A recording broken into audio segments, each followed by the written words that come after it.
तो आज जो हम लोग का टॉपिक है वो लिपोडक्टिव साइकिल है। अब लिपोडक्टिव साइकिल का बेसिक हम लोग तो मतलब समझना है कि लिपोडक्टिव साइकिल होती क्या है। ठीक है।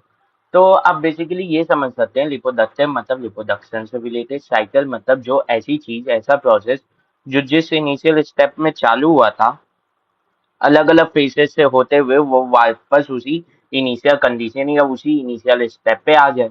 तो लिपोडक्शन में क्या ऐसा कुछ चीज हो रही है जो अपने एक इनिशियल फॉर्म से चालू होते अलग अलग उसमें चेंजेस आ रहे हैं और वो फिर वापस से अपनी जगह आ जा रही है।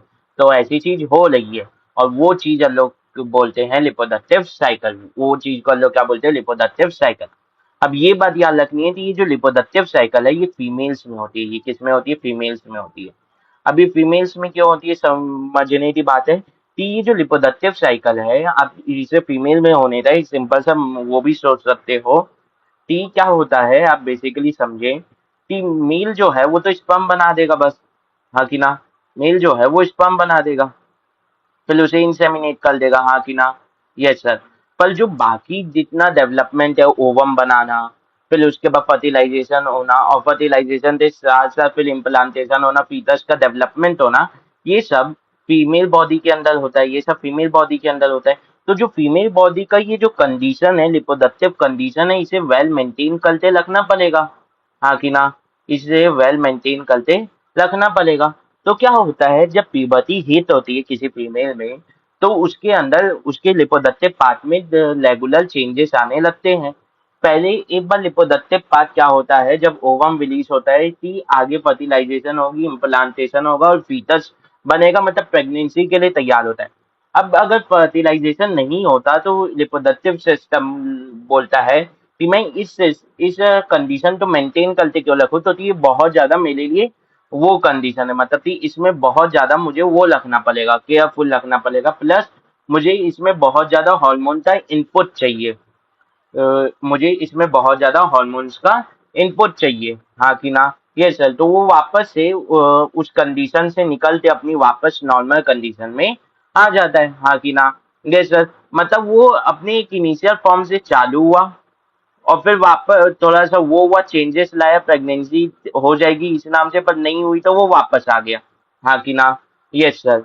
तो जो कंडीशंस मेंटेन रखने की जिम्मेदारी है वो फीमेल्स की है, हाँ कि ना, फीमेल बॉडी की है, हाँ कि ना। Yes sir. हाँ कि ना। तो ये किस में होगा? ये ऑब्वियस सी बात है, फीमेल में होगा। तो अब लिपोडक्टिव साइकिल होती क्या है, ये समझने की बात है। लिपोडक्टिव साइकिल होती है तो बेसिकली आप बोल सकते हो साइक्लिकल चेंजेस। ये क्या है? साइक्लिकल चेंजेस, हाँ कि ना। साइक्लिक चेंजेस, साइक्लिक चेंजेस, हाँ कि ना। ये क्या बेसिकली साइक्लिक चेंजेस है जो किसमें हो रहा है? एक फीमेल के रिप्रोडक्टिव सिस्टम में हो रहा है। आप बोल सकते हो यूटलस और ओवलीज में हो रहा है। किसमें हो रहा है? यूटलस एंड ओवलीज में हो रहा है, हाँ कि ना। किसमें हो रहा है? यूटलस एंड ओवलीज में हो रहा है एक फीमेल के, हाँ कि ना। Yes sir. हाँ कि ना। Yes sir.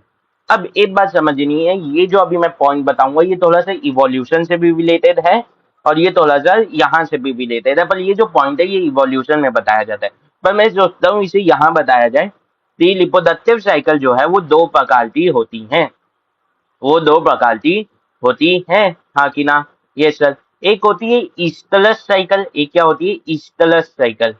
एक क्या होती है? ईस्टलस साइकिल, हाँ कि ना। एक होती है ईस्टस साइकिल और एक क्या होती है? Menstrual cycle. एक क्या होती है? मेंस्ट्रुअल साइकिल, हाँ कि ना। एक क्या होती है? मेंस्ट्रुअल साइकिल, हाँ कि ना। Yes sir. हाँ कि ना। Yes sir. अब ये जो मेंस्ट्रुअल साइकिल है ये हम लोग पढ़ते हैं कि ह्यूमंस में होती है, मतलब कि ये जिस कहते हैं, ये ऐसा नहीं सिर्फ ह्यूमंस में होती है, ये मैमल्स की आप बोल सकते हो जो ह्यूमंस के बहुत ज्यादा क्लोज एंसेस्टर है इवोल्यूशन के हिसाब से, उनमें होती है। तो आप बोल सकते हो वो जो मेंस्ट्रुअल साइकिल है ये किसमें होती है? ये आप बोल सकते हो उनमें होती है, किसमें? ओल्ड वर्ल्ड मंकी में। असल में क्या हुआ, इवोल्यूशन में पढ़ेंगे old world monkey, new world monkey क्या होता है। ओल्ड वर्ल्ड है ये, WORLD, वर्ल्ड मंकी, हाँ कि ना। और न्यू वर्ल्ड मंकी, ये नहीं समझना है ओल्ड वर्ल्ड और न्यू वर्ल्ड से थी, न्यू वर्ल्ड वाले ज्यादा एडवांस है, ओल्ड वर्ल्ड वाले कम एडवांस है, सिर्फ नाम दे दिया गया है उन्हें, हाँ कि ना। ये सर, तो ईस्टर साइकिल जो है वो न्यू वर्ल्ड मंकी में होती है और जो बता देते हैं और मेंस्ट्रुअल साइकिल है ये तो ओल्ड वर्ल्ड मंकी में होती है, और मेंस्ट्रुअल साइकिल ह्यूमंस में होती है। इसका मतलब जो ह्यूमन है वो क्या है, ओल्ड वर्ल्ड मंकी है। ह्यूमन क्या है, ओल्ड वर्ल्ड मंकी है। हाँ कि ना, हाँ कि ना, समझ में आया, हाँ कि ना। Yes sir. अब ये समझना है कि मेंस्ट्रुअल साइकिल किस में हो रही है, प्लाइमेस के फीमेल्स में हो रही है जो ओल्ड वर्ल्ड मंकीज है। हाँ कि ना, प्लाइमेस में प्लाइमेस के जो फीमेल के जो वो प्लाइमेस का वो भाग जो ओल्ड वर्ल्ड मंकी है उनमें हो रही है। हाँ कि ना। Yes sir. अब ये जो मेंस्ट्रुअल साइकिल है इसमें होता क्या है, बेसिकली बात समझनी है। क्या होता है, एक ओवरव्यू लेते हैं, फिर उसमें स्टेप बाय स्टेप पढ़ेंगे कि क्या क्या चेंजेस आते हैं। मान लो ये है ओवली, ये है फेलोपियन ट्यूब, ये है फेलोपियन ट्यूब। हाँ कि ना। यस सर, ये है फेलोपियन ट्यूब। सिंपल सी बात है, ये है सर्विक्स और ये वजाइना। हाँ कि ना। यस सर, ये हुआ यूटस, ये हुआ फेलोपियन ट्यूब, और ये फेलोपियन ट्यूब, ये हुआ फेलोपियन ट्यूब, और ये हुआ अपनी ओवली। ठीक है। अब क्या होगा, बेसिकली समझने की बात है। क्या हुआ, गोनाडोट्रोपिन आए, एफएसएच आए, एलएच आए। हाँ कि ना। Yes sir. अब एफएसएच और एलएच यहाँ पे आते हैं तो यहाँ पे क्या बनता है, यहाँ पे सेकेंडरी oocyte बनता है और जो निकल जाता है फेलोपियन ट्यूब में चल देता है। अब ओवली एफएसएच और एलएच के उसके इन्फ्लुएंस के अंदर क्या रिलीज करती है, प्रोजेस्टेरॉन ईस्ट्रोजन रिलीज करने लग जाती है। प्रोजेस्टेरॉन और ईस्ट्रोजन क्या करने लगती है, रिलीज करने लगती है। अब जब ओवली जो है वो प्रोजेस्टेरॉन और ईस्ट्रोजन रिलीज करती है तो प्रोजेस्टेरॉन क्या करवाता है, ये जो यूटरस है इसकी जो एंडोमेट्रियम लाइनिंग है उसे थिक करवा देता है, उसे ज्यादा वेस्क्यूलर करवा देता है। अब थिक या ज्यादा वेस्क्यूलर क्यों करवाता है, उसमें ब्लड वेसल की अमाउंट बढ़वा देता है, उसे अच्छा मोटा ताजा करवा देता है। ऐसा क्यों, क्योंकि जब जाइगोट बनेगा और वो एम्ब्रियो बनते जब इम्प्लांट होने आएगा तो वो ये एंडोमेट्रियम में ही इम्प्लांटेशन होगा, और बच्चे का डेवलपमेंट इस एंडोमेट्रियम से चिपक के ही होगा। हाँ कि ना, हाँ कि ना। ये सर, बच्चे का डेवलपमेंट इस एंडोमेट्रियम से चिपक के ही होगा। सिंपल सी बात है। तो ये जो रहता है ये नॉर्मल कंडीशन में वो उतना प्रोफिलेट नहीं रहता। उसमें और ज्यादा कौन बढ़वा देता है, यानी प्रोजेस्टेरॉन उसमें और ज्यादा वेसल्स की डेंसिटी बढ़वा देता है, मतलब ब्लड वेसल्स की डेंसिटी बढ़वा देता है। क्योंकि इम्प्लांटेशन होगा, अगर बच्चा डेवलप करता है तो उसे अच्छा खासा न्यूट्रिएंट्स न्यूट्रिएंट्स की जरूरत है। हाँ कि ना। तो इसमें ब्लड वेसल्स वेसल्स सबका जो वो है अमाउंट वो सब बढ़वा देता है। अब क्या होता है यहाँ पे, एम्प्यूलर लीजन में ओवम आ तो गया, यानी सेकेंडरी oocyte आ तो गया पर स्पर्म नहीं आया, फर्टिलाइजेशन नहीं हुआ। तो अब क्या होगा, अब कॉर्पस लूटियम जो प्रोजेस्टेरॉन सिक्रीट कर रहा था वो क्या होता है, बंद हो जाता है। वो क्या होता है, बंद, डीजेनरेट हो जाता है और प्रोजेस्टेरॉन की मात्रा घट जाती है। प्रोजेस्टेरॉन की मात्रा बंद नहीं होती, घट जाती है। हाँ कि ना। Yes sir. अब क्या होता है, प्रोजेस्टेरॉन जो एंडोमेट्रियम की लाइनिंग तो मेंटेन करते ला खला था, उसे अच्छा मोटा ताजा करके ला खला था, अगर वही हार्मोन नहीं रहेगा तो एंडोमेट्रियम की लाइनिंग तो अच्छे से मेंटेन करते रखना, इसका सिग्नल ही नहीं मिलेगा। उसका मात्रा इनफ नहीं रहेगा प्रोजेस्टेरॉन था, तो वो सिग्नल नहीं मिलेगा। तो ये क्या होगी, एंडोमेट्रियम की जो लाइनिंग है ये टूट जाएगी। हाँ कि ना। और ये यहाँ सर्विक्स से होते हुए वजाइना के थ्रू बाहर आ जाएगी। हाँ कि ना। Yes sir. इसी तो बोलते हैं मेंस्ट्रुअल साइकिल, इसी को बोलते हैं मेंस्ट्रुअल साइकिल या पीरियड्स बोल देते हैं नॉर्मल भाषा में। हाँ कि ना। Yes sir. हाँ कि ना। Yes sir. ये वंस अ मंथ एक लिपोडक्टिव फीमेल में आती है। वंस अ मंथ एक लिपोडक्टिवली एक्टिव फीमेल, या लिपोडक्टिवली एक्टिव नहीं, लिपोडक्टिवली मच्योर। एक्टिव मतलब कि वो रिप्रोड्यूस करना चालू कर दिए, लिपोडक्शन से एक्ट में आ गई है, आप बोल सकते हो लिपोडक्टिवली मच्योर फीमेल में होती है। हाँ कि ना। Yes sir. ये लिपोडक्टिवली मच्योर फीमेल में होती है। अब लिपोडक्टिवली मच्योर फीमेल का मतलब क्या होता है, लिपोडक्टिवली मच्योर फीमेल का मतलब क्या होता है, ऐसी फीमेल, नाली, ऐसी नाली क्या कहते हैं जो क्या करते हैं, रिप्रोड्यूस कर सकती है, वो कहलाती है लिपोडक्टिवली एक्टिव फीमेल। हाँ कि ना। Yes sir. तो ये वंस अ मंथ आती है, हर महीने में एक बार आती है। हाँ कि ना। Yes sir.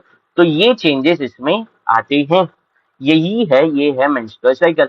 अब इसमें क्या होता है, जब ओव्यूलेशन हुआ उसमें डेवलपमेंट हुआ, फिर वो ब्लेक वो जो एंडोमेट्रियम है वो प्रोलिफरेट हुआ, फिर वो टूटा, ये सब अलग अलग फेजेस हो जाते हैं, इसमें अलग अलग फेजेस हो जाते हैं कि कैसे कौन सी डेवलपमेंट टेक प्लेस ले रही है। हाँ कि ना। Yes sir. इसमें अलग अलग पेजेस हो जाते हैं, हाँ कि ना। Yes sir. तो इसमें 4 पेजेस हो जाते हैं, मेंस्ट्रुअल साइकिल में 4 पेजेस हो जाते हैं जो हम लोग तो पढ़ने हैं। हम लोग तो 4 पेजेस पढ़ने हैं। तो ये कितने पेजेस में होता है, ये 4 पेजेस में होता है, ये बात समझिएगा। अब ये 4 पेजेस हैं क्या, ये हम लोग तो समझना है। तो पहला पेज होता है मेंस्ट्रुअल फेज। हम लोग चालू किससे करेंगे, मतलब अब ये एक असल में साइकिलिक इवेंट है। तो अब एक सर्कल के किसी भी एंड से चालू करें, आप वापस उसी पॉइंट पे आएंगे। तो मैं चालू करूंगा मेंस्ट्रुअल फेज से, जहाँ पे एक्चुअल में मेंस्ट्रुअल ब्लीडिंग होती है।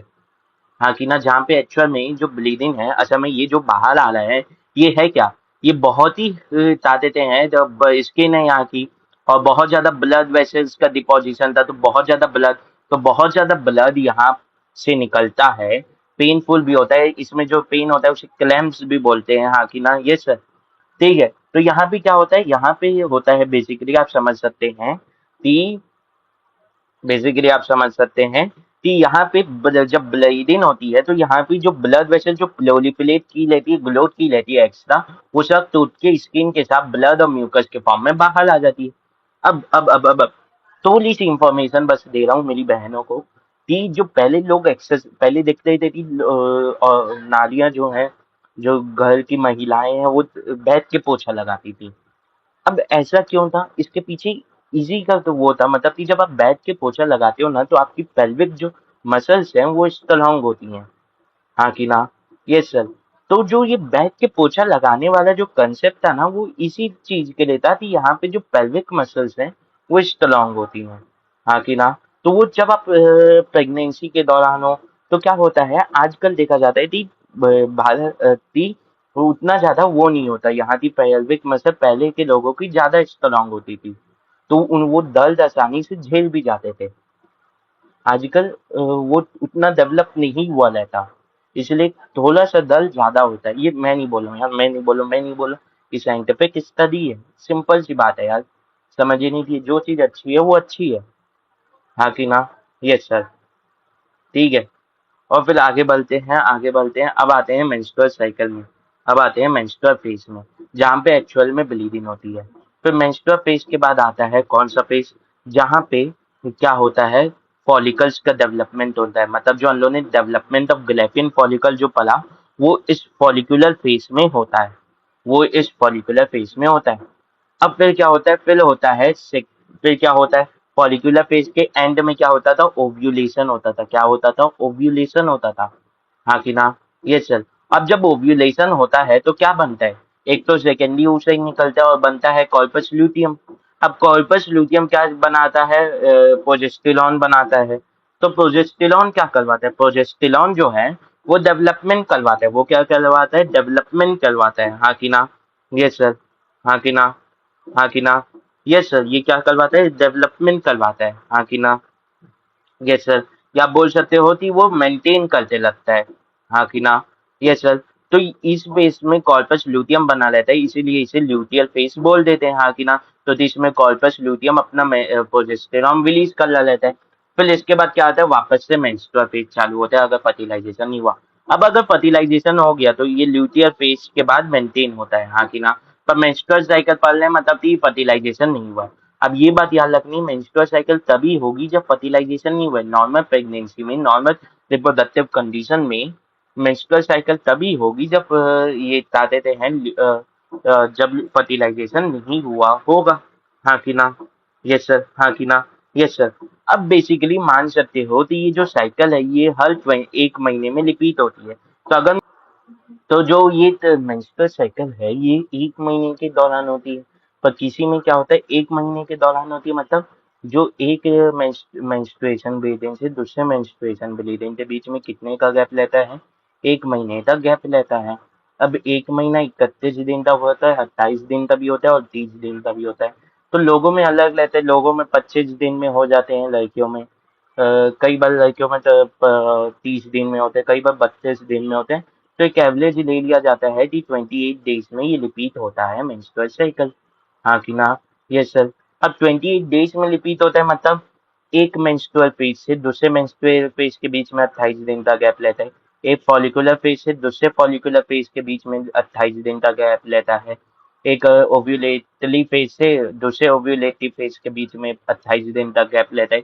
एक ल्यूटियर फेज से दूसरे ल्यूटियर फेज में 28 दिन तक गैप लेता है। बस इतनी सी बात समझनी है। मतलब कि ये जो 28 दिन है इसमें ये मेंस्ट्रुअल साइकिल चलती तो रहती है, पर इनके जो एक फेज वापस कब आता है उससे गिन लिया जाता है कि एक मेंस्ट्रुअल साइकिल ओवर कब होती है और दूसरी बिगिन कब होती है। कि एक मेंस्ट्रुअल साइकिल करीब करीब 28 दिन की होती है। समझना है? हाँ कि ना? Yes sir. हाँ कि ना? Yes sir. तो ह्यूमन फीमेल में ये जनरली 28 दिन की भी हो सकती है और 29 दिन की भी हो सकती है। ये जो 28 दिन की भी हो सकती है और 29 दिन की भी हो सकती है। हाँ कि ना? अब इसमें जो फेजेस हैं, पहला फेज की बात करते हैं, मेंस्ट्रुअल फेज। क्या होता है मेंस्ट्रुअल फेज? मेंस्ट्रुअल फेज ये समझने की बात है। क्या है? मेंस्ट्रुअल फेज समझने की बात है। अब मेंस्ट्रुअल फेज में बेसिकली होता क्या है ये समझना है हम लोग को। मेंस्ट्रुअल फेज में होता क्या है, जो एंडोमेट्रियम है, जो अंदर की एंडोमेट्रियम है, यूट्रस थी, वो क्या होती है, वो क्या होती है जो पिछले मेंस्ट्रुअल साइकिल में मोटी ताजी चौली हुई थी ना, यानी उसमें अच्छा खासा मांस का डिपोजिशन हुआ था, उसमें ब्लड वेसल का सप्लाई बना था। मतलब वो बेसिकली यहाँ पे ग्रोथ के लिए, एंडोमेट्रियम की ग्रोथ के लिए जो टर्म यूज किया जाता है वो होता है प्लोलीफिलेशन। वो कौन सा होता है? प्लोलीफिलेशन। कौन सा टर्म यूज किया जाता है? प्लोलीफिलेशन। हाँ कि ना? अरे, प्लोलीफरेशन शब्द यहाँ पे एंडोमेट्रियम की ग्रोथ के लिए यूज किया जाता है। प्लोलीफिलेशन शब्द यहाँ पे यूज किया जाता है। अब एक बात समझनी है कि मेंस्ट्रुअल साइकिल में जो पिछले मेंस्ट्रुअल साइकिल में जो एंडोमेट्रियम प्लोलीफिलेट हुई थी उसमें जो ग्रोथ आया था, हाँ कि ना, वो यहाँ पे सेड ऑफ होती है। वो यहाँ पे सेड ऑफ होती है during menstrual phase. During menstrual phase मतलब जो उसमें ब्लड कैपिलरीज की मात्रा, ब्लड वेसल्स की मात्रा जो बढ़ी थी, वो ब्लड वेसल टूटती है, इसकी जो लाइनिंग्स लेती हैं वो टूटती हैं पूरी, वहां से स्किन भी टूटती है और बाहर सर्विक्स और वेजाइना मतलब बर्थ कैनाल के थ्रू बाहर आती है। हाँ कि ना? इसी को ब्लीडिंग बोला जाता है, इसी को पीरियड्स के दौरान ब्लीडिंग बोला जाता है। हाँ कि ना? Yes sir. अब ये जो एंडोमेट्रियम है, ये जो एंडोमेट्रियम है, एंडोमेट्रियम तो स्किन है। अब उसमें जो ब्लड प्रेजेंट है, ब्लड वेसल्स भी तो होती हैं। तो ये जो ब्लड वेसल्स के साथ मिलके, ब्लड वेसल्स की ब्लड के साथ मिलके ये एंडोमेट्रियम एक्सपेल आउट होती है थ्रू वेजाइना। हाँ कि ना? तो इसे क्या बोलते हैं? Menstrual bleeding. इसे क्या बोलते हैं? Menstrual bleeding. तो इसका मतलब ये नहीं है कि जो पीरियड के दौरान मेंस्ट्रुअल ब्लीड हो रहा है, ब्लीडिंग हो रही है, इसमें सिर्फ ब्लड है, इसमें आपकी इनर लाइनिंग भी होती है। इसमें आपकी इनर लाइनिंग भी होती है एंडोमेट्रियम की, और इसे मेंस्ट्रुअल ब्लीडिंग बोला जा सकता है या मेंस्ट्रुएशन बोल सकते हैं। इसे मेंस्ट्रुएशन बोल सकते हैं या बता देते हैं पीरियड्स बोल सकते हो आप, मेंस्ट्रुअल ब्लीडिंग बोल सकते हो। हाँ कि ना? दूसरी बात, इसे और क्या बोल सकते हो? इसे आप जैसे हिंदी में बोलते हैं महीना होना। हाँ कि ना? Yes sir. ठीक है। अब ये अलाउंस कितने दिन की रहती है? तो कुछ दिन में 7 दिन भी खिंचा जाता है। वो डिपेंड करता है कि आपका प्लोलिफिलेशन कैसे हुआ, आपकी ब्लीडिंग कैसे हुई है। हाँ कि ना? Yes sir. तो 3 से 5 दिन में आपकी मेंस्ट्रुएशन ब्लीडिंग हो जाती है। आपकी मेंस्ट्रुएशन ब्लीडिंग हो जाती है। अब ये बात याद रखना है, यानी 3 से 5 दिन में आपकी मेंस्ट्रुएशन ब्लीडिंग चलती है। अब ये बात याद रखना है कि इसमें ब्लड लॉस हो रहा है तो कितना ब्लड लॉस हो रहा है? 20 से 25 ml के अराउंड जो है आपका ब्लड लॉस हो जाता है। मतलब टोटल 20 से 25 ml ब्लड लॉस हो जाता है। हाँ कि ना? यानी डेली 20 से 25 ml ब्लड लॉस होता है। तो टोटल कितना लॉस होता है, मतलब कि एक मेंस्ट्रुअल साइकिल में कितना लॉस होता है? तो किसी दिन थोड़ा ज्यादा, किसी दिन थोड़ा कम लॉस होने के बाद अप्रोक्स वैल्यू क्या आती है? 40 से 50 ml, 40 से 80 ml आता है। 40 से 80 ml पर साइकिल आता है। मतलब वेरिएशन कर सकते हैं आपका एंडोमेट्रियम की ग्रोथ कितनी हुई है, वो ब्रेक डाउन कितनी हुई, सेट कितनी हुई, इसके ऊपर डिपेंड करता है। हाँ कि ना? Yes sir. हाँ कि ना? Yes sir. ठीक है। इस बात के ऊपर ये डिपेंड करता है। हाँ कि ना? Yes sir. अब ये मेंस्ट्रुअल ब्लीडिंग हो क्यों रही है, ये बात समझनी है। मेंस्ट्रुअल ब्लीडिंग हो क्यों रही है? मेंस्ट्रुअल ब्लीडिंग हो क्यों रही है? अब मैंने बताया कि मेंस्ट्रुअल ब्लीडिंग होती है प्रोजेस्टेरॉन के लेवल में डिक्रीज होने के नाम से। ये नहीं कि प्रोजेस्टेरॉन बनना ही कम हो जाता है। मैंने बोला प्रोजेस्टेरॉन के जो लेवल्स हैं, प्रोजेस्टेरॉन जितना बनना चाहिए उससे कम बनता है। अब ऐसा क्यों? तो दी प्रोजेस्टेरॉन तो प्रेगनेंसी हार्मोन भी बोला जाता है, तो प्रेगनेंसी हार्मोन भी बोला जाता है प्रोजेस्टेरॉन था। यहाँ पे अब तो एक नया नाम पता चला जिसका नाम है प्रेगनेंसी हार्मोन, हाँ कि ना? Yes sir. तो इसे प्रेगनेंसी हार्मोन भी क्यों बोला जाता है? क्योंकि ये प्रेगनेंसी को मेंटेन करने के काम आता है। ये प्रेगनेंसी को मेंटेन करने के काम आता है। अब ये प्रेगनेंसी तो कैसे मेंटेन कर लेगा? प्रेगनेंसी होती क्या है? जब आप में इम्प्लांटेशन हो गया हो और फिर आप में बताते थे बेबी की डेवलपमेंट, तो किसी फीमेल में, हाँ कि ना? यस सर, हाँ कि ना? Yes sir. तो ये जो प्रेगनेंसी है बताते हैं, ये जो प्रेगनेंसी होती है इसे मेंटेन करने के ये होइल है, इम्प्लांटेशन होइल है, फीटस का डेवलपमेंट होते रहे, तो एंडोमेट्रियम तो अच्छा खासा मेंटेन रहना पड़ता है। और एंडोमेट्रियम तो मेंटेन कौन करता है? प्रोजेस्टेरॉन करता है, हाँ कि ना? इसीलिए इसे प्रेगनेंसी हार्मोन भी बोला जाता है, हाँ कि ना? यस सर, हाँ कि ना? Yes sir. तो अगर आप देखेंगे कि ये पॉइंट आगे बताने वाला था, पर यहीं पे अगर मैंने ये प्रेगनेंसी हार्मोन वाला बता दिया है तो ठीक है। तो आजकल जो लाइफ स्टाइल ऐसी हो गई है, खान पान ऐसा हो गया है कि जो फीमेल्स में प्रेगनेंसी हार्मोन यानी प्रोजेस्टेरॉन की मात्रा बहुत ज्यादा फ्लक्चुएट होती है कई बार ना। तो क्या होता है आजकल डॉक्टर है ना, अगर आप में इनिशियल स्टेज में ही प्रेगनेंसी प्रोजेस्टेरॉन फ्लक्चुएट होता, हल्का सा भी डॉक्टर तो साइन मिलता है ना, तो डॉक्टर आपको प्रोजेस्टेरॉन की टेबलेट असाइन कर देता है, हाँ कि ना? ये सर। फिर आप उस से लेते लेते वो आर्टिफिशियल प्रोजेस्टेरॉन लेते हैं जो आपके एंडोमेट्रियम को मेंटेन करता है, आपका प्रेगनेंसी नहीं होने देता, हाँ कि ना? यस सर, हाँ कि ना? यानी प्रेगनेंसी हो मेंटेन रहने देता है, प्रेगनेंसी डिसकंटिन्यू खराब होने से बचा लेता है, हाँ कि ना? अगर आप में फ्लक्चुएट भी होती है, हाँ कि ना? Yes sir. ठीक है।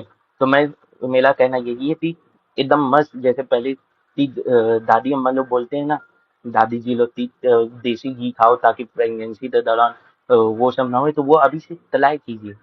वो बोल रहे हैं इसका मतलब वो नहीं है कि वो बता देते हैं आपकी तरह ग्रेजुएट नहीं हुए या आपकी तरह 12 पास नहीं है, बता देते हैं आप 12 देने जा रहे हो, आप 12 का पढ़ रहे हो, आप जितने पढ़े लिखे नहीं है तो उन्हें कुछ नहीं पता।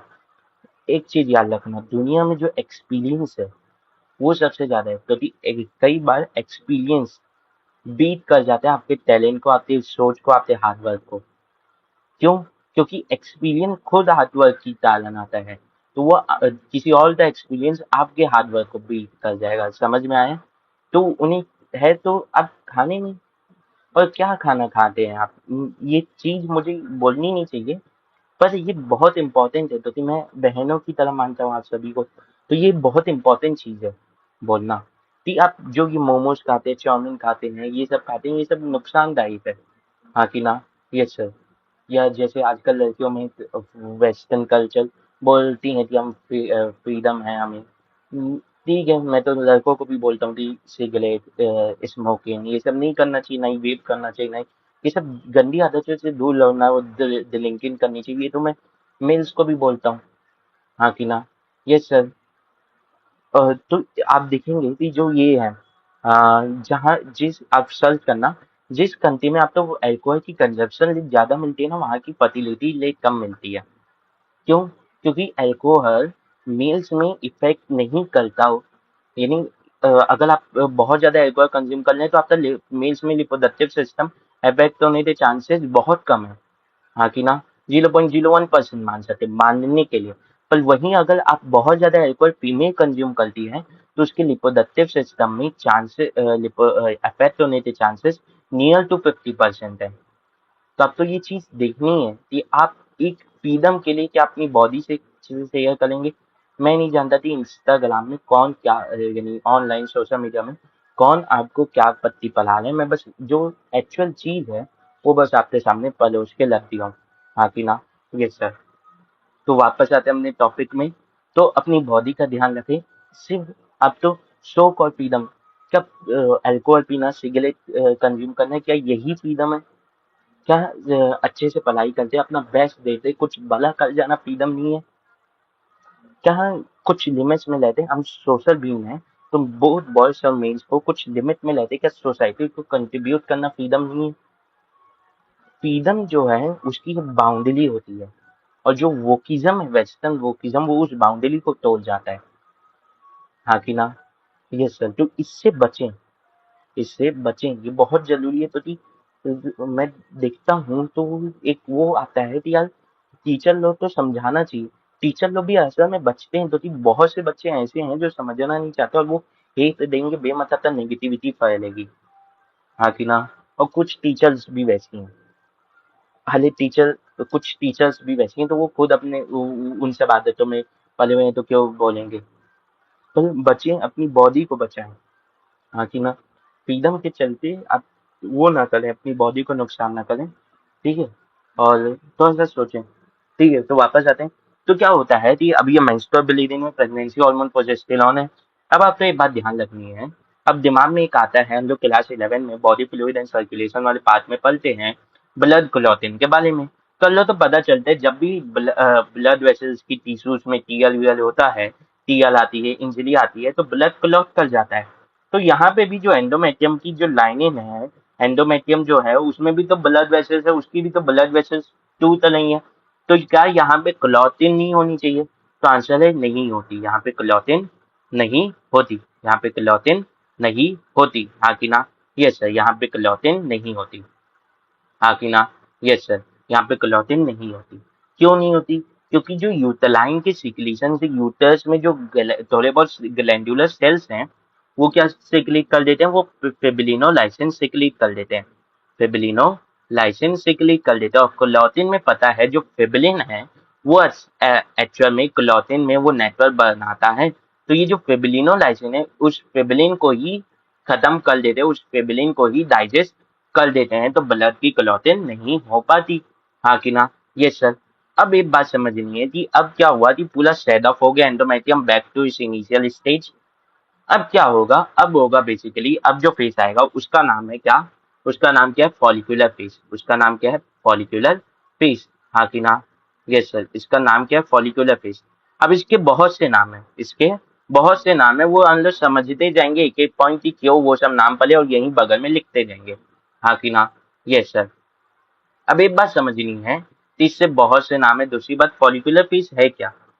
अब क्या होता है कि बैक टू स्क्वायर वन है यूटेलाइन और ओवली में जितनी भी चीजें हैं। अब क्या होता है कि जो हमारे जो फीमेल्स में एंटीरियर पिट्यूटरी से जो गोनेडोट्रोपिन निकलते हैं under the influence of gonadotropin releasing hormone from hypothalamus, क्या होता है ये इनका इंक्रीज यहाँ पे बढ़ जाता है। हाँ कि ना? तो मेंस्ट्रुअल साइकिल की बिगिनिंग में किसका अमाउंट बढ़ जाता है? जीएनआरएच का जो अमाउंट है वो बढ़ जाता है। इसलिए क्या होता है? एंटीरियर पिट्यूटरी क्या रिलीज कर देती है? एंटीरियर पिट्यूटरी क्या रिलीज कर देती है? गोनेडोट्रोपिन रिलीज कर देती है।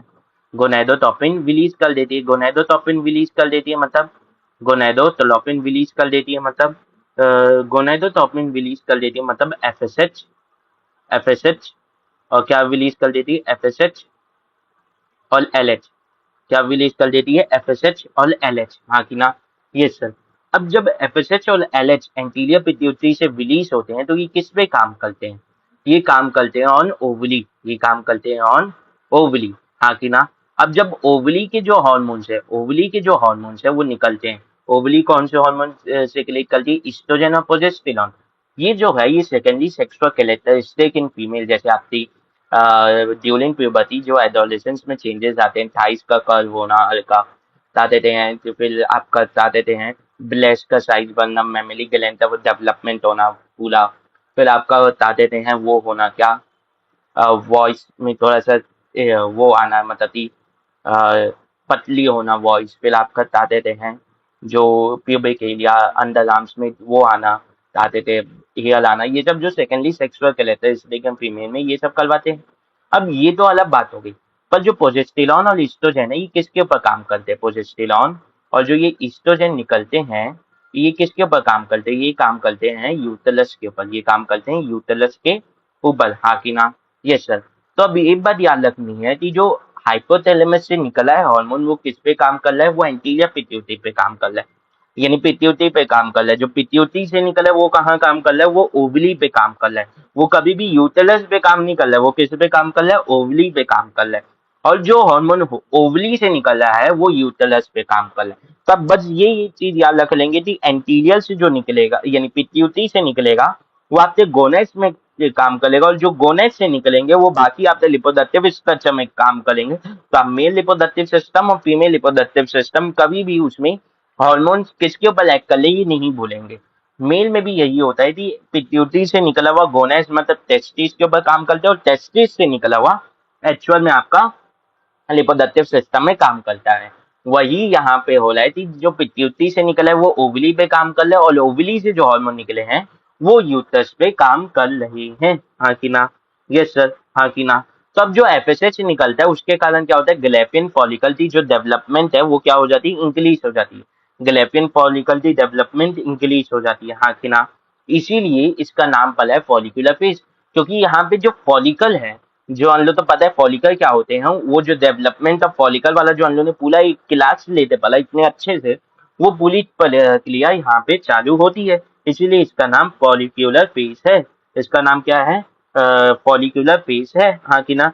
अब जैसे जैसे फॉलिकल्स डेवलप होना चालू होते हैं तो जो ग्लैन्युलोसा सेल्स हैं, जो उसकी ग्लैन्युलोसा सेल्स हैं वो क्या सिक्रीट करती हैं, वो क्या सिक्रीट करती हैं, वो सिक्रीट करती हैं आपका ईस्ट्रोजन। वो क्या बनाती है आपका ईस्ट्रोजन बनाती है। हाँ कि ना? Yes sir. अब ये ईस्ट्रोजन क्या करता है, मैंने क्या बोला, प्रोजेस्टेरॉन एंडोमेट्रियम तो मेंटेन करते रखता है, पर ईस्ट्रोजन एंडोमेट्रियम में जो वो पतली हो गई है पहले जैसी नॉर्मल कंडीशन में आ गई है, पर उसे ग्लोथ करवाना है ताकि उसमें इम्प्लांटेशन हो पाए। तो जैसे ही ग्लैन्युलोसा सेल फॉलिकुलर डेवलपमेंट के अंदर चालू होते हैं, ईस्ट्रोजन बनाते हैं, तो ये क्या करवाते हैं, ग्रोथ ऑफ एंडोमेट्रियम, या आप बोल सकते हैं प्रोलिफरेशन ऑफ एंडोमेट्रियम कहलाते हैं। तो अगर मैं पूछूं कि ईस्ट्रोजन क्या मेंटेन करते रखा है एंडोमेट्रियम, तो आंसर है नहीं, उसका क्या करवा रहे, प्रोलिफरेशन। फिर वहीं अगर मैं पूछूं प्रोजेस्टेरॉन प्रोलिफरेशन करवा रहा है या मेंटेनेंस, तो आंसर है मेंटेनेंस। हाँ कि ना? तो मैं ये जो बीच बीच में क्वेश्चन बोलता हूँ ये बहुत इंपॉर्टेंट क्वेश्चन रहते हैं, क्योंकि ये इससे डायरेक्टली पूछे जाते हैं बहुत से टेस्ट में। अब ये बात याद रखनी है कि ये जो प्रोलिफरेशन करवा रहा है किसकी, एंडोमेट्रियम की, इसीलिए यहाँ पे क्या हो रहा है, ग्रोथ हो रहा है। इसीलिए ये जो फॉलिक्यूलर फेस है, ये जो फॉलिक्यूलर फेस है, इसका दूसरा नाम क्या होता है, प्रोलिफरेटरी फेस या प्रोलिफरेटिव फेस। हाँ कि ना? इसका दूसरा नाम क्या है, प्रोलिफरेटिव फेस। हाँ कि ना? मतलब यहाँ पे जो प्रोलिफरेशन होता है, ग्रोथ होता है किसका, एंडोमेट्रियम का। हाँ कि ना? यस सर, किसका, एंडोमेट्रियम का ग्रोथ होता है। अब इसका एक और नाम बचा वो पढ़ेंगे आगे, ठीक है? अब वो नाम भी समझ में आ जाएगा। अब ये बताओ क्या ये ओव्यूलेटरी फेज ओव्यूलेशन से पहले होने वाला फेज है, हाँ कि ना? Yes sir. तो क्या मैं इसे प्री ओव्यूलेटरी फेज बोल सकता हूँ? यस सर, बोल सकता हूँ। तो इसका दूसरा नाम क्या हो गया, pre ovulatory phase. T ovulatory phase से आने वाला से पहले आने वाला फेज, इसीलिए इसका नाम पड़ गया प्री ओव्यूलेटरी फेज। हाँ कि ना? तो इसके जो तीन नाम थे वो हो गए। हाँ कि ना? Yes sir. अब एक बात समझनी है, ग्लैन्युलोसा सेल्स ने क्या बनाया, आपकी ग्लैन्युलोसा सेल जो है उसने बनाया ईस्ट्रोजन।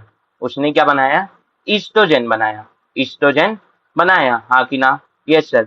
पर ईस्ट्रोजन है ये बहुत कम लोगों को पता है। जब एनसीईआरटी में ग्राफ देखेंगे, मेंस्ट्रुअल साइकिल था, तो उसमें हम लोग तो एलएच के साथ साथ एफएसएच और ईस्ट्रोजन और प्रोजेस्टेरॉन की मात्रा भी ओव्यूलेटिव फेज तक इंक्रीज होते हुए दिखती है। अब वो होता क्या है कि जब ईस्ट्रोजन की मात्रा बढ़ते रहती है तो ईस्ट्रोजन की मात्रा, ईस्ट्रोजन की बाइफेजिक इफेक्ट होता है, बाइफेजिक इफेक्ट होता है। अब बाय मतलब दो, और फेजेस मतलब दो फेज में होने वाला इफेक्ट। हाँ कि ना? तो इसका बाइफेजिक इफेक्ट होता है किस पे, एलएच पे। किस पे होता है, एलएच पे। हाँ कि ना?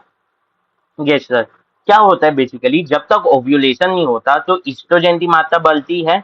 तो ईस्ट्रोजन जैसे जैसे बॉडी में बढ़ते जाएगा तो एक वो जाता है, फीडबैक जाता है कि एलएच की मात्रा को भी बढ़ाते जाओ।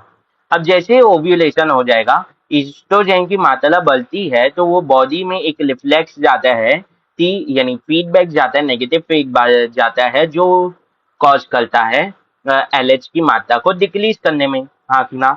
तो क्या दो अलग अलग फेज में एक्ट नहीं कर रहे हैं, ये सर। टी ओव्यूलेशन से पहले इंक्रीज होने पे इंक्रीज हो रहा है, पर बता देते ओव्यूलेशन के बाद इंक्रीज होने में डिक्रीज आ रहा है। हाँ कि ना? तो इसी तो बोलते हैं ईस्ट्रोजन का बाइफेजिक इफेक्ट। इसी को बोलते हैं ईस्ट्रोजन का बाइफेजिक इफेक्ट। मैं यहाँ पे एक एक शब्द को पकड़ के समझा रहा हूँ। हाँ कि ना? यस सर, हाँ कि ना? यस सर, हाँ कि ना? यस सर, ठीक है। अब एक बात समझनी है, अब एक बात समझनी है, हाँ कि ना? Yes sir. अब एक बात समझनी है, अगर ईस्ट्रोजन का लेवल कम होगा तो जो एलएच की मात्रा है, यानी ईस्ट्रोजन की मात्रा कम होगी, अगर बॉडी में कम है ईस्ट्रोजन तो एलएच भी कम रहेगा, हाँ कि ना? पर प्रोलिफरेटिव फेज में फॉलिकल डेवलपमेंट के दौरान ईस्ट्रोजन की मात्रा बढ़ती रहती है, इसीलिए और से और ज्यादा पॉजिटिव फीडबैक जाता है एलएच की मात्रा भी इंक्रीज करने में, हाँ कि ना? यस सर, हाँ कि ना? Yes sir. ठीक है, हाँ कि ना? Yes sir.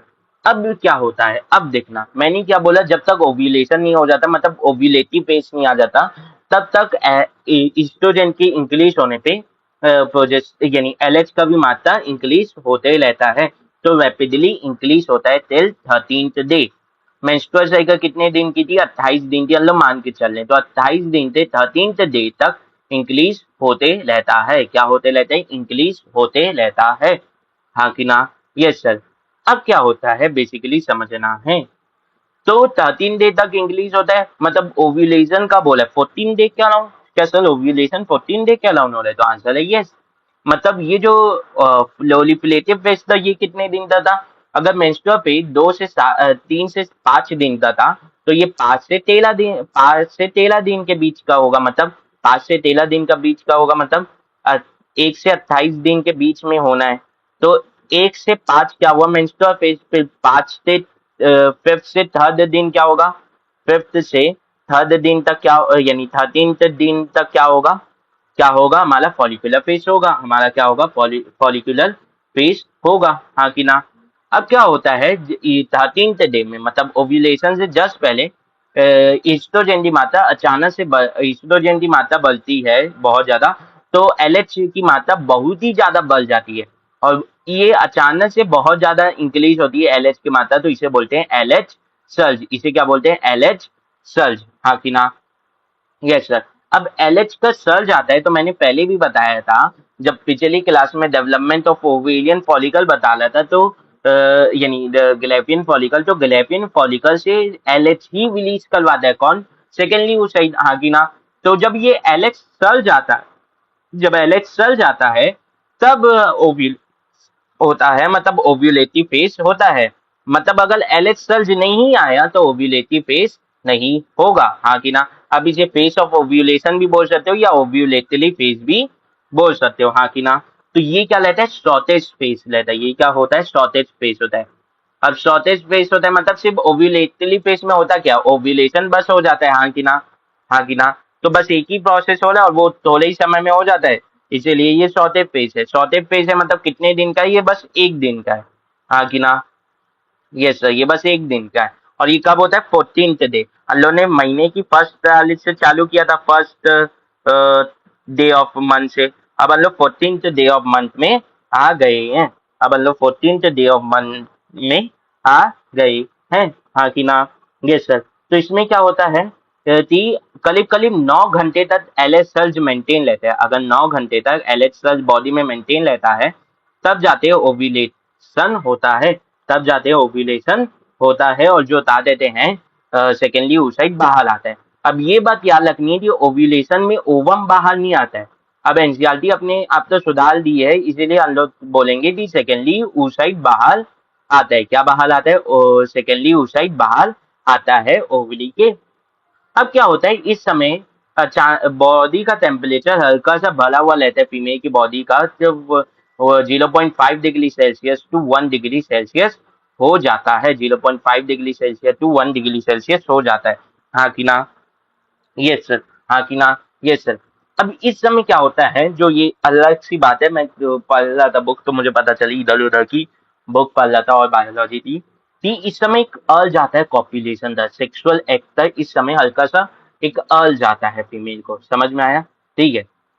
अब आगे चलते हैं, अब आगे चलते हैं कि अगर हम लोग तो दे दिया कि इसके अब बस इतनी सी बात की थी। शॉर्टेज पेज है 14th डे में होता है, 9 घंटे का करीब करीब एलएच सेल जो मेंटेन रहता है, तब जाते ग्रेफियन फॉलिकल लेक्चर होता है और ओव्यूलेशन होता है। और ओव्यूलेशन में कौन रिलीज होता है? सेकेंडली oocyte रिलीज होता है।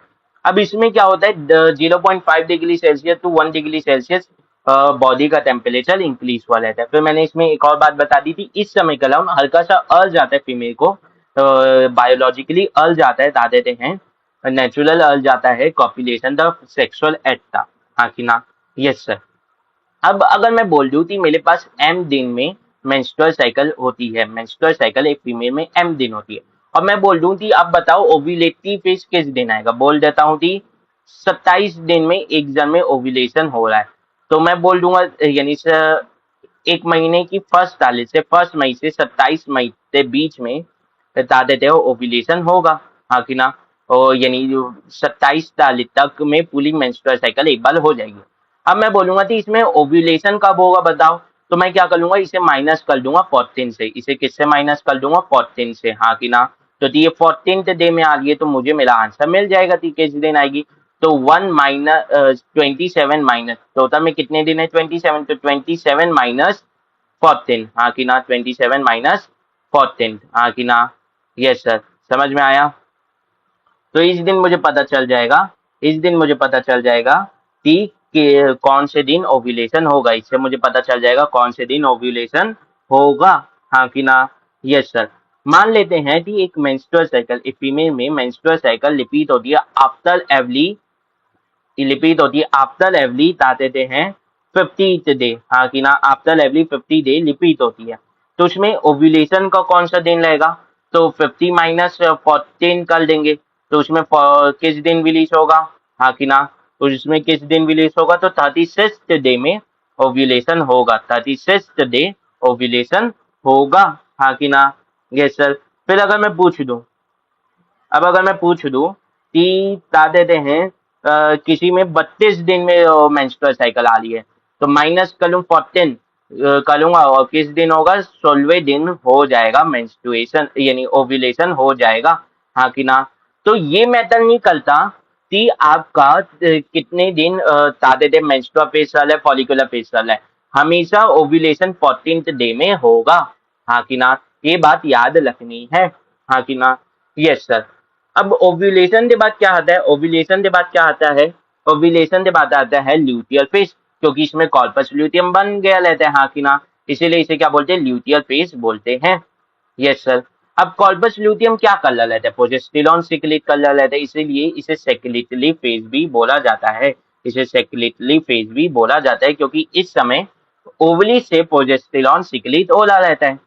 अब ये ओव्यूलेशन के बाद आया, ओव्यूलेटिव फेज के बाद आया, तो इसे पोस्ट ओव्यूलेटिव फेज भी बोला जा सकता है, इसे क्या बोला जा सकता है, पोस्ट ओव्यूलेटिव फेज भी बोला जा सकता है, तो ये ओव्यूलेटिव फेज के जस्ट बाद आया है, हाँ कि ना? Yes sir. अब एक बात और याद रखनी है कि ये बता देते हैं ये कितने दिनों का होता है, ये 14 दिन का होता है, ये जो चीज है ये हमेशा 14 दिन की होगी, ये हमेशा कितने दिन की होगी, 14 दिन की होगी। तो जो मैंने यहाँ पे कैलकुलेशन की, तो ये 14 दिन क्या होगा, 14 दिन हमेशा किसके होंगे, ल्यूटिया फेज से, ल्यूटिया फेज 14 दिन से ज्यादा नहीं होगा, इसीलिए तो 50 में मैं बोल रहा हूँ कि कब रिलीज होगा, तो 36 दिन, मतलब अगर एक मई से अगर मैं 20 जुलाई 20 जून तक मान रहा हूँ, यानी 19 जून तक जो टोटल में 20 दिन है, तो उसके 36 डे मतलब 5 जून को ओव्यूलेशन होगा।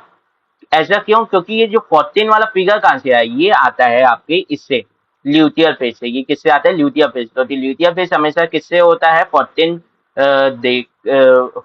दिनों का ही होता है, हाँ कि ना? Yes sir. ठीक है, अब इसमें क्या होता है, जो लपचल कॉर्पस ल्यूटियम है, यानी लपचल ग्लैपिन फॉलिकल है, वो क्या बना लेता है, कॉर्पस ल्यूटियम बना लेता है, क्या बना लेता है, कॉर्पस ल्यूटियम बना लेता है, क्या बना लेता है, कॉर्पस ल्यूटियम बना लेता है, हाँ कि ना? Yes sir. अब कॉर्पस ल्यूटियम में क्या कौन से सेल्स लेते हैं, ल्यूटियल सेल्स, कौन से लेते हैं, ल्यूटियल सेल्स, कौन से सेल्स लेते हैं, ल्यूटियल सेल्स लेते हैं, हाँ कि ना? जिनमें कौन सा वो लेता है पिगमेंट, मैंने पहले भी बताया था, ल्यूटीन पिगमेंट लेता है, जो क्या करते हैं, ये पिगमेंट येलो कलर प्रोवाइड करता है, इसलिए ये जो कॉर्पस ल्यूटियम है ये क्या लेता है, येलो कलर लेता है, तो ये येलो कलर प्रोवाइड करते हैं टू कॉर्पस ल्यूटियम, हाँ कि ना? Yes sir. अब इसमें कॉर्पस ल्यूटियम का डेवलपमेंट हुआ, फॉर्मेशन हुआ, इसीलिए इसे बोलते हैं ल्यूटियल फेज। अब ये बात याद रखनी है कि कॉर्पस ल्यूटियम मेनली क्या बनाता है, मेनली प्रोजेस्टेरॉन बनाता है, क्या बनाता है, मेनली प्रोजेस्टेरॉन बनाता है। ऐसा क्यों सर? क्योंकि जो एंडोमेट्रियम है, जो यूट्रस की एंडोमेट्रियम है, उसे बनाता तो ईस्ट्रोजन है, पर उसे मेंटेन के कौन लेता है? प्रोजेस्टेरॉन, हाँ कि ना? और थोड़े से अमाउंट में, छोटे से अमाउंट में ईस्ट्रोजन भी बनाता है, और क्या बनाता है? और बनाता है आपका विलेक्सिन। क्या बनाता है? विलेक्सिन भी बनाता है, विलेक्सिन। और तब बनाता है इनिबिन भी बनाता है। क्या बनाता है? इनहिबिन भी बनाता है। अब ये इनिबिन क्या है सर? विलेक्सिन क्या है? ये तो अभी समझने की बात नहीं है, पर आप समझ सकते हैं, ये एनसीईआरटी में दिए हुए भी नहीं है इनके फंक्शन, पर समझाने के लिए समझा ले रहा हूँ, तो जब आप तो समझा हुआ रहेगा तो ज्यादा दिन तक याद रहेगा। विलेक्सिन जो है, विलेक्सिन जो है, ये क्या होता है? जब आप बता देते हैं, बच्चे का डेवलप, बच्चा पूरा डेवलप हो गया रहता है, बच्चा पूरा डेवलप हो गया रहता है, तो क्या होता है? वो बल्क कैनाल के थ्रू बाहर आ रहा रहता है, और जो बल्क कैनाल है वो पेल्विक बोन से पास हो नहीं रहती है। तो क्या होता है? पेल्विक बोन तो वाइड होना पड़ता है, पेल्विक बोन तो वाइड होना पड़ता है। तो ये विलेक्सिन हार्मोन रिलीज होता है जो पेल्विक बोन को वाइड करता है, जिससे बल्क कैनाल मोटी होके उससे बच्चा बाहर आ पाता है। Yes sir. अब इनिबिन क्या करता है? मेल्स में इनिबिन क्या कर लेता है? एफएसएच की ओवर एक्टिविटी को रोकता है। तो ये जो इनिबिन है, ये भी एफएसएच की ओवर एक्टिविटी को रोकता है, क्योंकि जब तक कॉर्पस ल्यूटियम है तब तक प्रोजेस्टेरॉन बन ही लाए, और उस समय इम्प्लांटेशन होने के चांसेस है, हाँ कि ना? तो और कोई अंडा बन के ना निकल आए, हाँ जी ना? इसीलिए इनिबिन रिलीज करता है जो एफएसएच की मात्रा को रोकता है, और एफएसएच रिलीज नहीं होता, इसीलिए आगे कोई और सा अंडा निकल के नहीं आता, हाँ कि ना? यस सर, हाँ कि ना? Yes sir. अब कॉर्पस ल्यूटियम जो है, वो किस दिन दिखाता है अपनी मैक्सिमम एक्टिविटी? तो वो 22 से 23rd दिन और मेंस्ट्रुअल साइकिल के अराउंड दिखाता है अपनी मैक्सिमम एक्टिविटी। अपनी 22 से 23rd दिन मेंस्ट्रुअल साइकिल से दिखाता है अपनी बता देते हैं मेंस्ट्रुअल अपनी मैक्सिमम एक्टिविटी। इस दिन क्या दिखता है? मैक्सिमम एक्टिविटी किसकी? कॉर्पस ल्यूटियम की, हाँ कि ना? Yes sir. इस दिन क्या दिखता है? मैक्सिमम एक्टिविटी कॉर्पस ल्यूटियम की। Yes sir. अब एक बात और ध्यान रखनी है, एक बात और ध्यान रखनी है कि प्रोजेस्टेरॉन जो है वो प्रोलिफरेटेड एंडोमेट्रियम को मेंटेन करते रख रहे हैं, हाँ कि ना? यस सर, हाँ कि ना? Yes sir. ठीक है। अब यहाँ पे भी एक दौरा मापदंड है कि एलएच क्या कर रहा है? एलएच जब तक बनेगा तब तक क्या होगा? कॉर्पस ल्यूटियम मेंटेन रहेगा। एलएच किसे मेंटेन करते रखा है? कॉर्पस ल्यूटियम तो। और कॉर्पस ल्यूटियम क्या बनाता है? कॉर्पस ल्यूटियम बनाता है हमारा प्रोजेस्टेरॉन। कॉर्पस ल्यूटियम क्या बनाता है? प्रोजेस्टेरॉन, हाँ कि ना? और प्रोजेस्टेरॉन है वो एलएच की मात्रा है तो घटाते रहते हैं, मतलब जो इसे मेंटेन करते रखा है, ये उसी के पेट में खंजर घोपते रहते हैं, हाँ कि ना? यस सर, हाँ कि ना? Yes sir. ठीक है। अब अगर फर्टिलाइजेशन नहीं होती, अब अगर फर्टिलाइजेशन नहीं होती तो 22 से 23rd दिन अपना मैक्सिमम एक्टिविटी दिखा के 28th डे तक ये जो कॉर्पस ल्यूटियम है ये डीजेनरेट हो जाता है और एक व्हाइट कलर बॉडी बना लेता है जिसका नाम है कॉर्पस एल्बिकन, जिसका नाम है कॉर्पस एल्बिकन, हाँ कि ना? ये कॉर्पस एल्बिकन क्या लेती है? व्हाइट कलर बॉडी, हाँ कि ना? Yes sir.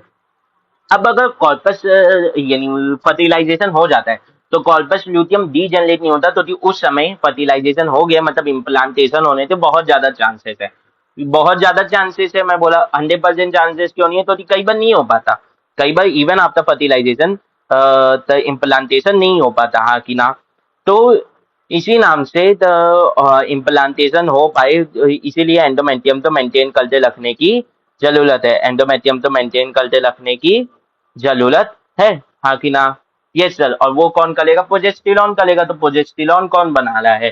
कॉर्पस ल्यूटियम, तो कॉर्पस ल्यूटियम तो मेंटेन करते रखा जाता है, ठीक है, जब तक जो प्लेसेंटा नहीं बन जाता, और प्लेसेंटा प्रोजेस्टेरॉन बनाने का काम अपने हाथों में नहीं ले लेता, हाँ कि ना? यस सर, हाँ कि ना? Yes sir. समझ में आया? इतनी बात समझ में आई? ठीक है सर, ठीक है। तो यहीं पे बस खत्म होता है, हाँ कि ना? Yes sir. अब क्या होगा इसके बाद? 28 डे में तो कॉर्पस ल्यूटियम पूरा डीजनरेट कर गया, प्रोजेस्टेरॉन की मात्रा पूरी घट गई है, तो अब मेंस्ट्रुअल ब्लीडिंग होगी। सिंपल सी बात है यार, ठीक है, सिंपल सी बात है। अब इसके बाद क्या होगा, हाँ कि ना? Yes sir. इसके बाद क्या होगा सब तो पता है, मेंस्ट्रुअल ब्लीडिंग होगी। अब आगे बढ़ते हैं, अब आगे बढ़ते हैं। एनसीईआरटी क्या लिखती है वो थोड़ा सा पढ़ते हैं। एनसीईआरटी क्या लिखती है? एनसीईआरटी, एनसीईआरटी, ठीक है। मेंस्ट्रुअल साइकिल के बारे मेंस्ट्रुएशन साइकिल के बारे में पढ़ते हैं, मेंस्ट्रुअल साइकिल के बारे में पढ़ते हैं। इन मैमेलियन फीमेल मैमल्स की फीमेल में जो साइक्लिक चेंजेस हैं यूट्रस और ओवरी में होते हैं वो रिप्रोडक्टिव साइकिल कहलाती है। हाँ कि ना। During the duration of menstrual cycle, अब यहाँ पे रिप्रोडक्टिव साइकिल का जिक्र तो कर दिया पर बताया नहीं है इसके दो टाइप, मैंने बता दी ईस्टर साइकिल और मेंस्ट्रुअल साइकिल। फिर क्या बोला, duration of menstrual cycle is 28 to 29 days in human females. Human female में 28 से 29 दिन के बीच में ये होती, 28 से 29 दिन तक ये होती है। हाँ कि ना। Yes, sir. Is if a lead color fluid comes out during reproductive cycle, it is called menstrual cycle. अगर लेड कलर फ्लूइड बाहर आ ले रिप्रोडक्टिव साइकिल में तो वो कहलाता है मेंस्ट्रुअल साइकिल। हाँ कि ना। मतलब अगर लाल कलर का फ्लूइड नहीं आ रहा है तो वो ईस्टर साइकिल होगा। हाँ कि ना। Yes sir. जो किसमें होती है, प्लाइमेस और ह्यूमन एप्स और मंकी में, मतलब न्यू यानी ओल्ड वर्ल्ड मंकी में। ये कौन होते हैं, ये होते हैं ओल्ड वर्ल्ड मंकी, जिनके बारे में हम लोग किसमें पढ़ेंगे, जिनके बारे में हम लोग पढ़ेंगे तादे दे हैं एनसीईआरटी में। हाँ कि ना। Yes sir. अब ये चीज जो है ये मैंने लेड फ्लूइड और अभी पालेंगे आगे नो फ्लूइड। तो अभी एक आता है, if no fluid comes out during this reproductive cycle then the reproductive cycle is oestrous cycle. कि अगर कोई फ्लूइड नहीं निकल रहा तब वो ईस्टर साइकिल कहलाती है, जो नॉन प्लाइमेस में होती है, जैसे काऊ हो गया, बफेलो हो गया, गोट हो गया। हाँ कि ना। Yes sir. मतलब जो मेंस्ट्रुअल साइकिल है वो सभी में हो रही है, सभी मैमिलियंस में हो रही है, कुछ में ईस्टस हो रही है, कुछ में वो हो रही है, कौन सी हो रही है, मेंस्ट्रुअल हो रही है। हाँ कि ना। हाँ कि ना। Yes sir. मेंस्ट्रुअल में क्या होता है, रेड कलर का फ्लूइड ब्लड बाहर आता है, पर ईस्टस में कोई फ्लूइड बाहर नहीं आता। हाँ कि ना। Yes sir. अब start of menstruation around puberty में होता है, मतलब 12 से 13 ईयर्स के अराउंड, और इसे बोलते हैं मेनार्क। और जो परमानेंट स्टॉपेज है, मतलब कि पूरी तरीके से मेंस्ट्रुएशन कब रुकेगा, जब ऑल गैलेपियन फॉलिकल नहीं बचेंगे। जब गैलेपियन फॉलिकल डेवलप नहीं होगा तो प्रोजेस्टेरॉन नहीं बनेगा, तो प्रोजेस्टेरॉन नहीं बनेगा तो यूट्रस वापस से यानी ईस्ट्रोजन नहीं बनेगा, ईस्ट्रोजन नहीं बनेगा तो यूट्रस ग्लोन निकलेगा, फिर प्रोजेस्टेरॉन भी नहीं बन रहा होगा तो मेंटेन भी नहीं रहेगा और टूटेगा भी नहीं। मतलब जब पूरे फॉलिकल्स खत्म हो गए रहते हैं, और वो अराउंड कितने ईयर्स तक होते हैं, ऑलमोस्ट 50 ईयर्स तो वेलाई कर सकते हैं, कहीं में 45 और कहीं में 50। हाँ कि ना। Yes sir. इसे बोलते हैं मेनोपॉज, इसे बोलते हैं मेनोपॉज। तो मेनार क्या है, मैं इस साल क्वेश्चन भी आया था नीट 2025 में कि स्टार्टिंग ऑफ मेंस्ट्रुअल साइकिल क्या है, मेनार, और स्टॉपिंग ऑफ मेंस्ट्रुअल साइकिल क्या है, मेनोपॉज। क्या है, मेनोपॉज। हाँ कि ना। Yes sir. अब मैंने एक और बात बताई थी, मेंस्ट्रुअल साइकिल तब होती है, मेंस्ट्रुएशन ब्लीडिंग तब होती है जब फर्टिलाइजेशन नहीं होता। हाँ कि ना।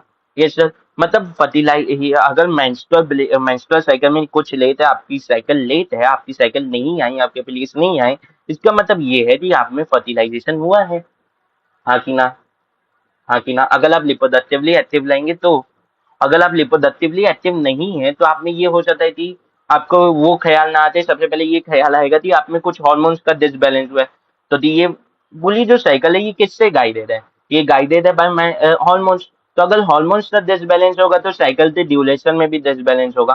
पर अगर आप लिपोडक्टिवली एक्टिव हैं और आप अनप्रोटेक्टेड कॉपुलेशन करते हैं, तो अगर आप में आपके मेंस्ट्रुअल साइकिल की ड्यूरेशन में प्रॉब्लम है, जब आने थे नहीं आए, इसका मतलब आप में फर्टिलाइजेशन हुआ है, आप में इम्प्लांटेशन भी हो सकता है, आप प्रेग्नेंट भी हो सकते हैं। हाँ कि ना। Yes sir. ठीक है। अब मेनार्क से मेनोपॉज तक क्या होता है, मेनार्क क्या होता है, बेसिकली स्टार्टिंग होता है मेंस्ट्रुअल साइकिल की जो 12 से 13 अराउंड की एज की महिलाओं बोल रहा था, लड़कियों में हो जाता है चालू। हाँ कि ना। Yes sir. अब रिप्रोडक्टिव पीरियड, जिस समय तक मेंस्ट्रुअल साइकिल हो रही है, ताते थे जिस समय तक मेंस्ट्रुअल साइकिल हो रही है, जब तब मेंस्ट्रुअल साइकिल रिपीट कर रही है, मतलब फॉलिकल्स उसमें है, उनमें सेकेंडली उस एक डेवलपमेंट हो रहा है, मतलब वो रिप्रोड्यूस कर सकती है, प्रेग्नेंट हो सकती है, इसीलिए उसे रिप्रोडक्टिव पीरियड बोला जाता है जब तक मेंस्ट्रुएशन हो रही है। अब जब मेंस्ट्रुएशन रुक जाती है 50 से 55 से 45 से 55 बोल सकते हो, या एवरेज में 50 ले सकते हो, उस पीरियड तो बोलते हैं मेनोपॉज, जहाँ पे परमानेंट स्टॉपेज हो जाता है, पूरी तरीके से कौन रुक जाती है, मेंस्ट्रुअल साइकिल रुक जाती है। ये एवरेज में कितने दिनों की कितने समय में होती है, मतलब 50 साल की जो महिला होती है उसमें एवरेज में लुक जाती है, कुछ में 55 में लुकती है, कुछ में 45 में लुकती है, कुछ में 48 में लुकेगी, कुछ में 52 में लुकेगी। पर ये जो 50 के अराउंड वाले एरिया ये ईयर्स है, इन्हीं में रुक जाती है। कुछ में 30 में रुक सकती है एबनॉर्मल केसेस में, पर जो ये मोस्ट एक्सपेक्टेड जो रहता है वो 50 के साल तक का रहता है। हाँ कि ना? Yes sir. अब ये जो बात है कि मेंस्ट्रुएशन तो रुक जाना, फॉलिकल्स पूरे खत्म हो जाना, आगे रिप्रोड्यूस ना कर पाना, आगे बच्चे पैदा ना कर पाना, ये फीमेल्स में हम लोग बात की, मेल्स में बात नहीं की। हाँ कि ना? तो मेल जो है वो पूरी अपनी जिंदगी भर बच्चे पैदा कर सकते हैं। हाँ कि ना? हाँ कि ना? Yes sir. अब आता है hormonal regulation pathway. Hormonal regulation pathway, हाँ कि ना? ये चलती हार्मोन्स का रेगुलेशन किया जाता है। किस तरीके से हार्मोन रेगुलेट होते हैं? तो हाइपोथैलेमस क्या रिलीज करता है? जीएनआरएच, गोनाडोट्रोपिन रिलीज हार्मोन, जो एक्ट करता है पिट्यूटरी और ग्लैंड पे, और रिलीज करवाता है एंटीरियर पिट्यूटरी से एफएसएच और एलएच, जो क्या है गोनाडोट्रोपिन। हाँ कि ना? Yes sir. अब ये इंड्यूस करते किस में चेंजेस? ओवली में। और ओवली क्या रिलीज करवाते हैं? ईस्ट्रोजन और प्रोजेस्टेरॉन, जो चेंज करते हैं, इंड्यूस करते हैं चेंज इन यूट्रस। मतलब यहाँ से भी हम लोग वो चीज याद रख सकते हैं कि जो पिट्यूटरी के हॉर्मोन्स हैं वो ओवली के ऊपर काम कर लें, और ओवली के जो हॉर्मोन्स हैं वो यूट्रस के ऊपर काम कर लें। ऐसा नहीं है कि पिट्यूटरी के हार्मोन उठ के यूट्रस के ऊपर काम करने लगा, ये बिल्कुल भी नहीं है। ओ पिट्यूटरी के हार्मोन पहले ओवली पे काम करेंगे, और ओवली के हार्मोन्स किस पे काम करेंगे? यूट्रस पे काम करेंगे। अब ह्यूमन में जो मेंस्ट्रुअल साइकिल है वो 3 पेज बोल दिया है, पर असल में यहाँ पे असल में क्या बोलता है कई बार कई टीचर लोग के नोट्स में ये होता है कि यहाँ, इसीलिए मैं भी यहाँ पे वैसे ही लिखा हूँ कि यहाँ पे ओव्यूलेटरी फेज को फॉलिकुलर फेज के अंदर ही माना जा लिया जाता है। कि ना? Yes sir. तो इसमें क्या होता है? पहला फेज होता है मेंस्ट्रुअल फेज या मेंस्ट्रुएशन, जिसमें ब्लीडिंग होती है, ब्लीडिंग फेज भी बोलते हैं। तो इसमें ब्लीडिंग होती है 3 से 5 दिन तक होती है, और ब्रेक डाउन होता है एंडोमेट्रियम का। अब दूसरा होता है फॉलिकुलर फेज, जो होता है प्रोलिफरेटिव फेज। इसमें क्या रहता है? ओवरी में फॉलिकल्स का डेवलपमेंट होता है, और यूट्रस में ली जनरेशन होता है एंडोमेट्रियम का। एंडोमेट्रियम नॉर्मल स्टेज में प्रेजेंट थी, वो और ज्यादा डेवलप होती है। अब फिर क्या होता है? ओव्यूलेटिव फेज, जो क्या रिलीज करवाता है? जो रिलीज करवाता है क्या? ओव्यूलेशन होता है जिसमें। फिर आता है सिक्लिटरी फेज या ल्यूटियम फेज बोल सकते हो। इसमें ओवरी क्या वर्क करती है? कॉर्पस ल्यूटियम बनाती है, और यूट्रस में क्या होता है? Glandular nature of endometrium cell क्या होता है? बढ़ जाता है, वो और ज्यादा ग्लैंडुलर हो जाता है, उनमें ग्लैंडुलर सेल का डेवलपमेंट होता है। वैसे ये याद रखने की जरूरत नहीं। अब फिर क्या होता है? फिर इसके बाद मेंस्ट्रुअल फेज और hormonal ovarian and uterine stages, hormone में कैसे चेंज आ रहे हैं, ओवेरीज में कैसे चेंज आ रहे हैं, और यूटेरस में कैसे चेंज आ रहे हैं, उस चीज के बारे में। तो इसका ये चार्ट है, ये बड़ा इंपॉर्टेंट चार्ट है, इसे मार्क कर लेना, बना लेना है, पॉज करते, ठीक है। अब फेज क्या है? पहला फेज आता है मेंस्ट्रुएशन फेज या ब्लीडिंग। इसमें क्या होता है? एंटीरियर पिट्यूटरी से हार्मोन, एंटीरियर पिट्यूटरी से जो एफएसएच और एलएच का मात्रा है वो कम रहता है। हाँ कि ना? ओवेलियन चेंजेस क्या होते हैं? स्टार्ट होता है डेवलपमेंट ऑफ प्राइमरी फॉलिकल। तो इसमें प्राइमरी फॉलिकल अपना डेवलप होना चालू हो जाते हैं, मतलब प्राइमरी फॉलिकल डेवलप होना चालू हो जाते हैं, मतलब अपना जो डिप्लोटिन स्टेज में अरेस्टेड था उससे बाहर आ जाता है। फिर ओवेलियन हार्मोन क्या लेते हैं? यहाँ पे ओवेलियन हार्मोन में ईस्ट्रोजन की भी मात्रा कम लेती है, और प्रोजेस्टेरॉन की भी मात्रा कम लेती है। यूथलस में क्या आता है? इसमें ये एंडोमेट्रियम की ब्रेक डाउन होती है, ब्लड वेसल्स की भी ब्रेक डाउन होती है, जिससे मेंस्ट्रुअल फ्लो होता है, पीरियड में ब्लीडिंग होती है, जो बाहर आती है थ्रू वेजाइना। हाँ कि ना? Yes sir. अब दूसरा फेज क्या आता है? फॉलिकुलर फेज या प्रोलिफरेटिव फेज या ईस्ट्रोजेनिक फेज बोल सकते हो। इसमें क्या होता है? एंटीरियर पिट्यूटरी के हार्मोन क्या होते हैं? उनकी मात्रा बढ़ती है, और ओवलीज में क्या चेंज आते हैं कि ग्लैवियन फॉलिकल पूरी तरीके से कन्वर्ट हो गया रहता है, कन्वर्ट हो जाता है ग्लैवियन फॉलिकल में। मतलब यहाँ पे क्या हुआ? डेवलपमेंट ऑफ ग्लैवियन फॉलिकल वाली पूरी प्रोसेस मैच्योर फॉलिकल में चेंज हो जाता है, जो सिक्रीट करते रहते हैं, जिसके सेल सिक्रीट करते रहते हैं ईस्ट्रोजन के हार्मोन। हाँ कि ना? तो ईस्ट्रोजन अगर सिक्रीट हो रहा है तो जो ओवेरियन हार्मोन की क्वांटिटी है वो बढ़ जाती है। हाँ कि ना? हाई हो जाता है लेवल। और यूटेरस में क्या चेंजेस आते हैं? एंडोमेट्रियम जो है वो थिक हो जाती है, उसमें प्रोलिफरेशन होता है, ली जनरेशन होता है। अब तीसरा जो फेज है वो होता है ओव्यूलेशन, जो 14th डे पे होता है। हाँ कि ना? जो या तो मेंस्ट्रुअल फेज के मिडिल में, मेंस्ट्रुअल साइकिल के मिडिल में इंक्लूड कर लिया जाता है, या एंड ऑफ फॉलिकुलर फेज में इंक्लूड कर लिया जाता है। अब इसमें क्या होता है, एफएसएच की मात्रा बहुत ज्यादा हाई लेती है और एलएच की मात्रा तो अति ज्यादा हाई लेती है, इसीलिए एलएच की यहाँ पे क्या आती है, सर्ज जाती है। हाँ कि ना, ये सर। और ओवलिस में क्या चेंजेस आते हैं, मचियो ग्लेपियन फॉलिकल क्या होता है, लपचल होता है due to LH surge. LH surge कितने घंटों का चाहिए रहता है, उसे 9 घंटों का एटलीस्ट एलएच सर्ज चाहिए रहता है। हाँ कि ना। और जिससे क्या हो जाता है, ओव्यूलेशन हो जाता है, ओवम का विलीज हो जाता है। और ईस्ट्रोजन की मात्रा बहुत ज्यादा हाई लेती है इस समय। हाँ कि ना, तो दी ईस्ट्रोजन ही इंक्रीज करवाती है एलएच सर्ज में। हाँ कि ना, करवाती है एलएच सर्ज। अब ये यूथलस में क्या चेंजेस आते हैं, इसमें थिकनेस ऑफ एंडोमेट्रियम भी बढ़ जाती है बहुत। हाँ कि ना, ये सब बहुत ज्यादा लेती है इस समय। अब आते ल्यूटिया फेज और इनिशियल स्टेज बोल सकते हो कि इसमें एफएसएच और एलएच की मात्रा ठीक ठाक रहती है, ज्यादा हाई नहीं रहती। कॉर्पस ल्यूटियम का फॉर्मेशन हो जाता है ओवलीज में, और ओवेरियन हार्मोन जो है वो ईस्ट्रोजन और प्रोजेस्टेरॉन सिक्रीट तो होते रहते हैं। अब इसमें जो एंडोमेटियम की लाइनिन है वो थोड़ी ही थिक होती है, सिर्फ इसमें इसकी जो ग्लैंडुलर सेल्स या सिक्रेटरी सेल्स की जो डेवलपमेंट है वो ज्यादा हो जाती है। और इसमें वेस्क्यूलेटिलिटी ऑफ एंडोमेटियम भी होती है, मतलब वेसल्स की डेवलपमेंट भी अच्छी खासी हो जाती है। हाँ कि ना, ये सर। फिर इसके बाद क्या आता है, फिर इसके बाद आता है ल्यूटिया फेज जो होता है लार्ज स्टेज। ल्यूटिया फेज का ये इनिशियल स्टेज, ल्यूटिया फेज के एंड में यानी ल्यूटिया फेज अराउंड 14 डे चलता है, तो इस इनिशियल डेज में क्या होता है और लास्ट डे में क्या होता है कि एफएसएच और एलएच की मात्रा बहुत ज्यादा घट जाती है। और ओविलियन चेंजेस में क्या होता है, डिग्रेडेशन हो जाता है कॉर्पस ल्यूटियम का और कॉर्पस एल्बिकन बन जाता है। ईस्ट्रोजन और प्रोजेस्टेरॉन की भी मात्रा बहुत कम रहती है। हाँ कि ना। और ये यूटेलाइन चेंजेस होते हैं नॉट स्पेसिफाइड इन यूटेलाइन चेंजेस, क्या होता है बेसिकली डी जनरेट होने थे वो तैयारी में लेते हैं। हाँ कि ना, ये सेल तैयारी में लेते हैं। तो मेंस्ट्रुअल साइकिल जो है, absence of menstrual cycle indicate कर सकती है प्रेगनेंसी को। मैंने बोला कि अगर आप रिप्रोडक्टिवली एक्टिव हैं तभी वो प्रेगनेंसी को डिनोट करेगी, वरना जनरली वो किसे डिनोट करेगी, वो डिनोट करती है आप में अगर आप रिप्रोडक्टिवली एक्टिव नहीं है तो ओवेली यानी हार्मोन्स में चेंजेस, हार्मोन्स का डिसबैलेंस है। Absence of menstrual cycle even indicate करती है पुअर हेल्थ को स्टेलेस तो। हाँ कि ना, जैसे ड्यूरिंग प्रेगनेंसी क्या होता है, कोई मेंस्ट्रुएशन नहीं होता, ईस्ट्रोजन की मात्रा भले ही रहती है और प्रोजेस्टेरॉन की मात्रा भले ही रहती है। तो प्रोजेस्टेरॉन और एफएसएच की मात्रा तो कम करवा देता है और ईस्ट्रोजन एलएच की मात्रा को कम करवा देता है, इसीलिए कोई मेंस्ट्रुएशन नहीं होती। अब लैक्टेशनल एमिनोरिया क्या होता है, बेसिकली समझने की बात है कि बच्चा जब पैदा हो जाता है, बच्चा जब पैदा हो जाता है तो क्या होता है कि जो वो है, बच्चा जब पैदा हो जाता है तो वो कुछ इनिशियल मंथ तक अपने मदर के ब्लेड से मिल्क फीड करता है। तो उस समय मिल्क जो प्रोड्यूसिंग हार्मोन है वो प्रोलैक्टिन है।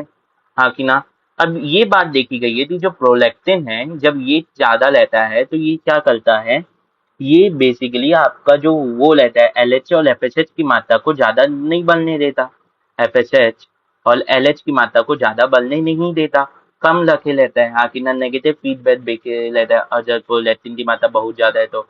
हाँ कि ना, जिसके कारण क्या होता है, मिल्क का प्रोडक्शन नहीं होता, जिसके कारण मिल्क का प्रोडक्शन नहीं होता, यानी जिसके कारण मिल्क का प्रोडक्शन क्या नहीं होता, प्रोलैक्टिन की मात्रा ज्यादा है तो मिल्क का प्रोडक्शन होगा। एफएचएच और एलएच की मात्रा लो होने के नाम से मेंस्ट्रुएशन नहीं होती इनिशियल डेज तक। ये अराउंड 6 मंथ तक होता है लैक्टेशनल एमिनोरिया। हाँ कि ना, मतलब कि बर्थ देने के 6 महीने बाद तक कोई मेंस्ट्रुएशन एक फीमेल बॉडी में नहीं होती, कोई एक मेंस्ट्रुएशन फीमेल बॉडी में नहीं होती। हाँ कि ना, ये सर, कोई मेंस्ट्रुएशन फीमेल बॉडी में नहीं होती। हाँ कि ना, ये सर, नहीं होती। समझ में आया, ठीक है। ये सब समझ में आई कि सादे थे मेंस्ट्रुएशन फीमेल बॉडी में नहीं। मैंने एक चीज बताई थी, मैंने एक चीज बताई थी, उससे पहले आ जाते हैं, वो उस चीज के ऊपर पहले आ जाते हैं कि जब हम लोग ने उसके एपिडिडिमिस के बारे में पढ़ रहा था, जब हम लोग ने एपिडिडिमिस के बारे में पढ़े थे तो मैंने वहां पे एक टर्म को काटा था। मैंने वहां पे एक टर्म को काटा था, मैंने वहां पे एक टर्म को काटा था जिसका नाम था डी कैपेसिटेशन। D capacitation. हाँ कि ना, हाँ कि ना। मैंने वहां पे ये भी बोला था कि ये जो यहाँ पे पढ़ा देना थी डी कैपेसिटेशन होता है स्पर्म का, वो चीज समझ में नहीं आएगी, वो चीज समझ में नहीं आएगी, इसीलिए मैंने वहां पे नहीं पढ़ाया। अब यहाँ पे वो टर्म पढ़ाता हूँ डी कैपेसिटेशन, यहाँ पे अच्छे से समझ में आएगी, ठीक है। हम लोग ने स्पर्म का स्ट्रक्चर भी पढ़ लिया है, हाँ कि ना? Yes sir. तो डीकैपेसिटेशन किधर होगा? एपिडिडमिस में। किधर होगा? एपिडिडमिस में। पहली बात ये याद रखनी है, किधर होगा ये? एपिडिडमिस में, हाँ कि ना? Yes sir. ये बात हम लोग तो समझ में आती है कि ये एपिडिडमिस में होगा। अब डीकैपेसिटेशन में होता क्या है? चाहते थे हैं डीकैपेसिटेशन में होता क्या है? मैंने क्या बताया था? एक्लोजोम के ऊपर एक कोलेस्ट्रॉल का वो रहता है, क्या रहता है? कैप सलीका रहता है। ये जो स्पर्म है, ये जो स्पर्म का हेड है, यहाँ पे जो जो वो है एक्लोजोम, यहाँ पे जो एक्लोजोम है, ये मतलब कि ये जो एक्लोजोम है स्पर्म के हेड में, इसके यहाँ पे क्या प्रेजेंट रहती है? कोलेस्ट्रॉल की एक लेयर प्रेजेंट रहती है। कोलेस्ट्रॉल की एक लेयर प्रेजेंट रहती है, और इस लेयर को क्या बोलते हैं? गीलिया कपाइटस। क्या बोलते हैं? गीलिया कपाइटिस। क्या बोलते हैं इसे? गैलिया कपाइटिस। गीलिया बोल रहा था, गैलिया कपाइटिस, हाँ कि ना? मैंने क्या बोला था? गैलिया कपाइटिस रहता है, हाँ कि ना? ये किसकी लेयर रहती है? कोलेस्ट्रॉल की, हाँ कि ना? Yes sir. ये किसकी लेयर रहती है? कोलेस्ट्रॉल की। तो स्पर्म के हेड में ये जो लेयर है, इसी का बनना, स्पर्म के हेड में जो एक्लोजोम है उसके ऊपर इस लेयर का बनना, या एक्लोजोम तो के टिप को इस लेयर से ढकने के प्रोसेस को ही डीकैपेसिटेशन बोला जाता है। मतलब सर, अल्लो ने पला स्पर्म के स्ट्रक्चर में उसके एक्लोजोम के ऊपर एक कोलेस्ट्रॉल की लेयर रहती है कैप्सुल की, जिसका नाम है गैलिया कपाइटिस। अब गैलिया कपाइटिस का बनना ही डीकैपेसिटेशन कहलाता है, और ये किधर होता है? एपिडिडमिस में होता है, एपिडिडमिस में होता है। अब ऐसा बनता क्यों है? बेसिकली आप तो समझने की बात है। मान लो ये है एक स्पर्म का हेड, अभी मैं स्पर्म का हेड बना रहा हूँ, और यहाँ पे प्रेजेंट है ये एक्लोजोम। यहाँ पे जो साइटोप्लाज्म में तो होता नहीं है, इधर हेड के इस वाले पार्ट में। तो ये एकदम मेम्ब्रेन से चिपका हुआ रहता है, और एक्लोजोम के यहाँ पे एक रिसेप्टर प्रेजेंट रहता है। यहाँ पे एक रिसेप्टर प्रेजेंट रहता है, यहाँ पे एक रिसेप्टर प्रेजेंट रहता है। रिसेप्टर नहीं बोल सकते हो, यहाँ पे एक प्रोटीन प्रेजेंट रहता है। रिसेप्टर यहाँ नहीं प्रेजेंट रहता है, ये क्या रहता है? Binding protein. यह क्या रहता है? Binding protein. ये क्या रहता है? बाइंडिंग प्रोटीन, हाँ कि ना? ये क्या रहता है? बाइंडिंग प्रोटीन, हाँ कि ना? यहाँ की प्लाज्मा मेम्ब्रेन में बाइंडिंग प्रोटीन प्रेजेंट रहता है। यहाँ पे क्या प्रेजेंट रहता है? बाइंडिंग प्रोटीन प्रेजेंट रहता है। अब ये बाइंडिंग प्रोटीन क्यों प्रेजेंट रहता है? याद करो, मैंने क्या बोला था सेक्सुअल लिपोसक्शन में, या लिपोसक्शन का मतलब क्या होता है? जब एक ऑर्गेनिज्म अपने जैसा ही ऑर्गेनिज्म बनाता है, और सेक्सुअल लिपोसक्शन में जहाँ पे स्पर्म और ओवम फर्टिलाइज कर लें एक दूसरे तो वहां पे सेम स्पीसीज का स्पर्म सेम स्पीसीज के ओवम को फर्टिलाइज करेगा, तभी को सेम स्पीसीज का वो होगा, ताते ऑफ स्प्लिन पैदा होगा। मतलब इस चीज को इंश्योर करने के लिए कि उसी स्पीसीज का ऑर्गेनिज्म पैदा हो रहा है, उसी स्पीसीज का ऑर्गेनिज्म पैदा हो रहा है, क्या नेचर ये इंश्योर नहीं करेगा कि जिस स्पीसीज का ओवम है उसी स्पीसीज का स्पर्म उसे से फर्टिलाइज कर पाए? किसी और स्पीसीज का गलती से चल भी देता है किसी भी कारणवश, तो वो उसे फर्टिलाइज ना कर पाए, हाँ कि ना? उसे फर्टिलाइज ना कर पाए, क्या ये इंश्योर करेगा नेचर? Yes sir. तो वो इंश्योर इस बाइंडिंग प्रोटीन के द्वारा करता है, वो इंश्योर इस बाइंडिंग प्रोटीन के द्वारा करता है।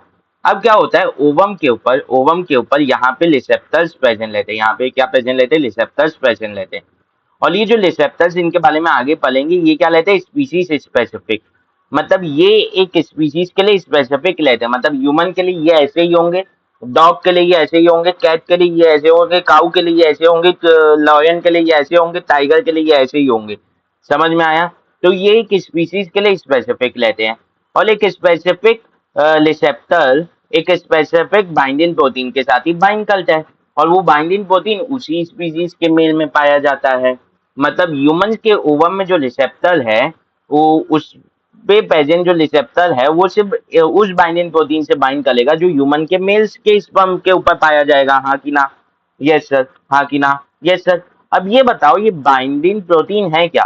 प्रोटीन है, सिंपल सा। तो क्या ये खराब होने के चांसेस है? तो आंसर है यस। इसीलिए इसे एक कोलेस्ट्रॉल की लेयर से ढक दिया जाता है, इसे एक कोलेस्ट्रॉल की लेयर से ढक दिया जाता है, और इसी तो बोलते हैं हम लोग गैलिया कपाइटिस। इसी को क्या बोलते हैं हम लोग? गैलिया कपाइटिस। और इस चीज के फॉर्मेशन, इस कोलेस्ट्रॉल की लेयर की फॉर्मेशन तो क्या बोलते हैं? डीकैपेसिटेशन, डीकैपेसिटेशन, डीकैपेसिटेशन, हाँ कि ना? यस सर, हाँ कि ना? Yes sir. अब समझ में आया मैं वहां पे क्यों बोला था, क्योंकि हम लोग तो ये गैलिया कपाइटिस सही से नहीं पता था, ओवम के बारे में सही से नहीं पता था। समझ में आया? ठीक है। अब हम लोग चालू करते एक्चुअल में फर्टिलाइजेशन के बारे में, एक्चुअल में हम लोग फर्टिलाइजेशन के बारे में चालू करते हैं। किसके बारे में चालू कर लें? फर्टिलाइजेशन, हाँ कि ना? यस सर, फर्टिलाइजेशन के बारे में हम लोग चालू कर ले, सिंपल सी बात है, समझने नहीं थी। फर्टिलाइजेशन है क्या? बेसिकली ये प्रोसेस है जिसके थ्रू मेल गैमेट और फीमेल गैमेट आपस में क्या होते हैं? फ्यूज होते हैं, आपस में फ्यूज होते हैं, और उनके फ्यूजन से बनता क्या है? Diploid zygote. क्या है बनता है? Diploid zygote. तो क्या फर्टिलाइजेशन एक सिंगल स्टेप में होने वाला चीज है? नहीं, ये एक प्रोसेस है जिनमें कुछ मल्टीपल स्टेप्स होते हैं, हाँ कि ना? Yes sir. इसमें क्या होता है? यूनियन होता है, किसका? यूनियन होता है और मेल एंड फीमेल गैमेट। इसमें क्या होता है? Union of male and female gamete. क्या होता है इसमें? यूनियन होता है मेल एंड फीमेल गैमेट का, हाँ कि ना? मेल एंड फीमेल गैमेट का यूनियन होता है, हाँ कि ना? और क्या बनता है? और इससे क्या बनता है? डिप्लॉइड जाइगोट बनता है। इससे क्या बनता है? डिप्लॉइड जाइगोट बनता है। इससे क्या बनता है? डिप्लॉइड जाइगोट, हाँ कि ना? यस सर, हाँ कि ना? Yes sir. ये बात याद रखना, अगर डिप्लॉइड जाइगोट नहीं बना, डिप्लॉइड ज़ायगोट नहीं बना तो वो फर्टिलाइजेशन नहीं है। अगर डिप्लॉइड ज़ायगोट नहीं बना तो वो फर्टिलाइजेशन नहीं है। ये बात याद रखने की जरूरत है। यस सर, हाँ कि ना? Yes sir. अब फर्टिलाइजेशन में होता क्या है? इन दोनों के मेल और फीमेल गैमेट के न्यूक्लियस क्या करते हैं? फ्यूज कर जाते हैं। क्या करते हैं? इन दोनों के न्यूक्लियस फ्यूज कर जाते हैं। तो ये दोनों न्यूक्लियस क्या थे? हैप्लॉइड थे, सिंगल सिंगल क्रोमोसोम लेके जा रहे थे। अब जब फ्यूज हुए तो सिंगल सिंगल क्रोमोसोम सेम प्रकार के chromosome, chromosome 1 of female and chromosome 1 of male मिलके क्या बना लेंगे? पेयर बना लेंगे, और क्या कहलाएंगे? डिप्लॉइड, हाँ कि ना? Yes sir. तो ये पैरेंटल कहलाता है। मान लेते हैं ये बता देते हैं फादर से आया तो पैटर्नल कहलाता है, बेसिकली पैटर्नल कैलेटल जो है, और ये मेटरनल कैलेटल जाइगोट में आया कहाँ से? किस प्रोसेस के थ्रू आया? तो आंसर होगा जब दोनों फ्यूज किए तभी आया। मतलब पैटर्नल और मेटरनल कैलेटर कैसे पास ऑन हो रहा है? आंसर है फर्टिलाइजेशन के कारण। तो अगर मैं पूछूं, क्या विदा क्वेश्चन ऐसे पूछ रहा था स्टेटमेंट, कैन यानी the paternal and maternal character can be transferred in sexual reproduction without fertilization? तो आंसर होगा नहीं, बिना फर्टिलाइजेशन के वो ट्रांसफर हो ही नहीं सकते, हाँ कि ना? सिंपल सी बात है, सिंपल सी बात है। तो क्या फर्टिलाइजेशन सिंगल स्टेप में होता है? तो मैंने क्या बोला? नहीं, मल्टी स्टेप प्रोसेस है। तो इनमें क्या क्या स्टेप आते हैं? पहला स्टेप क्या आता है? सिनगेमी। पहला क्या स्टेप आता है? सिनगेमी, हाँ कि ना? पहले क्या आता है? सिनगेमी, हाँ कि ना? पहला क्या आता है? सिनगेमी। सिनगेमी में क्या होता है? सिनगेमी में क्या होता है कि ये फीमेल गैमेट है, ये मेल गैमेट है, दोनों आके क्या कर जाते हैं? फ्यूज कर जाते हैं, दोनों आके फ्यूज कर जाते हैं, हाँ कि ना? हाँ कि ना? यस सर, दोनों आके फ्यूज कर जाते हैं। कैसे? ऐसे लोग जाओ,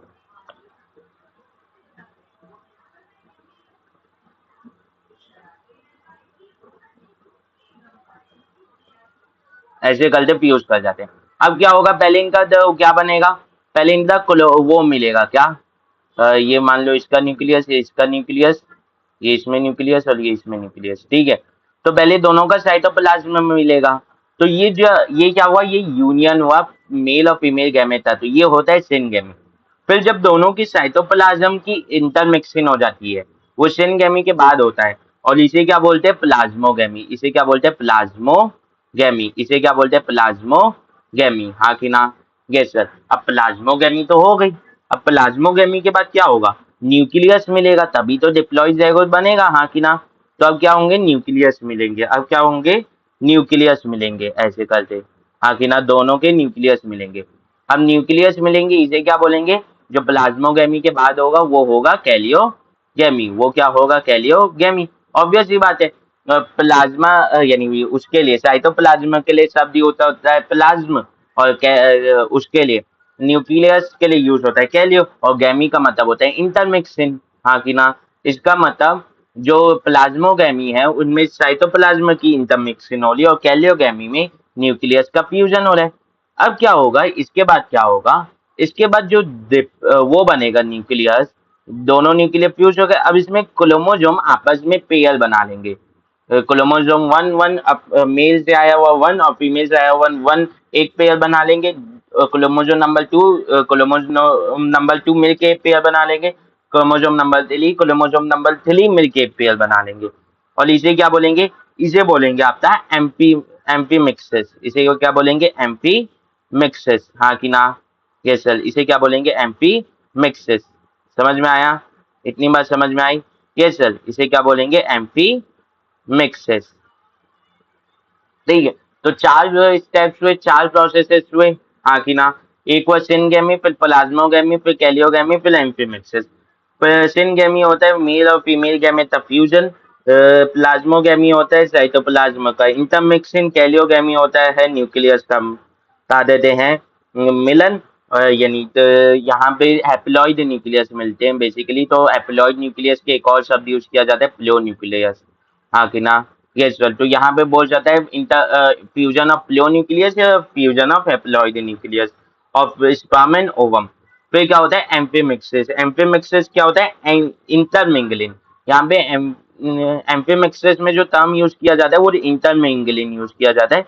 तो जी यहाँ पे मिक्सिंग नहीं हो रही, यहाँ पे वो पेयर बना ले, तो इसीलिए यहाँ पे वो ये शब्द यूज होता है इंटरमिंगलिंग, हाँ कि ना? ऑफ देयर क्रोमोसोम, हाँ कि ना? ऑब्वियस ही बात है यार, ऐसे ही होंगे। जब दो सेल आपस में फ्यूज करेंगे तो पहले उनका आपस में एक साथ उनकी प्लाज्मा मेम्ब्रेन जुड़ेगी। प्लाज्मा मेम्ब्रेन जुड़ेगी तो साइटोप्लाज्म मिक्स होगा, फिर साइटोप्लाज्म मिक्स हो गया, फिर न्यूक्लियस मिक्स होगा, हाँ कि ना? फिर न्यूक्लियस में उनके जो क्रोमोसोम है वो आपस में पेयर के फॉर्म में अरेंज होंगे। सिंपल सी बात है, एकदम कॉमन सेंस है। तो जब दोनों गैमेट्स आके मिले तब सिनगेमी, जब उनके साइटोप्लाज्म भी मिल गया तब प्लाज्मोगेमी, फिर न्यूक्लियस मिल गया उसे कैलियोगेमी। और जब बता देते हैं क्रोमोसोम पेयर बना लिए उसे बोलते हैं एम्फीमिक्सिस, हाँ कि ना? Yes sir. तो ये तो प्रोसेसेस हो गई थी, ये सब चीजें एक्चुअल में फर्टिलाइजेशन में हो रही हैं। वो क्या मैकेनिज्म थी, किस तरीके से होता है पूरा फर्टिलाइजेशन तक का प्रोसेस, समझने दी है। तो हम लोग ने जितना भी पढ़ा उसे हम लोग ने अभी तक हम लोग ने लिपोसक्शन में जितना भी पढ़ा उसे तीन चीजों में बांट के पढ़ा है। एक प्री लिपोडक्टिव प्रोसेसेस, यानी एक प्री फर्टिलाइजेशन के प्रोसेस, हाँ कि ना? हाँ कि ना? एक फर्टिलाइजेशन का समय, हाँ कि ना? हाँ कि ना? Yes sir. और एक पोस्ट फर्टिलाइजेशन पढ़ेंगे हम लोग। एक क्या पढ़ेंगे? Post fertilisation. सिंपल सी बात याद रखनी है, एक हम लोग क्या पढ़ेंगे? Post fertilisation. अब प्री फर्टिलाइजेशन में हम लोग ने क्या बोला कि कैसे गैमेट्स बनते हैं, हाँ कि ना? हाँ कि ना? Yes sir. फिर फर्टिलाइजेशन में क्या पढ़ेंगे? फर्टिलाइजेशन में पढ़ेंगे थी उनका यूनियन कैसे होता है, वो आपस में आके मिलते कैसे हैं, फिर फर्टिलाइज कैसे होते हैं। फिर उसके बाद पोस्ट फर्टिलाइजेशन में क्या पढ़ेंगे? पोस्ट फर्टिलाइजेशन में पढ़ेंगे कि उनका डेवलपमेंट कैसे होता है, जो जाइगोट बना अब वो डेवलप कैसे होगा, इम्प्लांट कैसे होगा, हाँ कि ना? Yes sir. तो अब हम लोग आते हैं फर्टिलाइजेशन वाले पार्ट पे, दी मैकेनिज्म ऑफ फर्टिलाइजेशन क्या है। फर्टिलाइजेशन का मैकेनिज्म क्या है? सिंपल सी बात है, फर्टिलाइजेशन के मैकेनिज्म पे आते हैं। तो पहला क्या होगा? इंसेमिनेशन। सिंपल सी बात है, मेल अपने पेनिस के थ्रू फीमेल के लिपोडक्टिव सेलेट में अपने सीमेन को इंसेमिनेट करेगा ड्यूरिंग कोइटस या कॉप्यूलेशन, हाँ कि ना?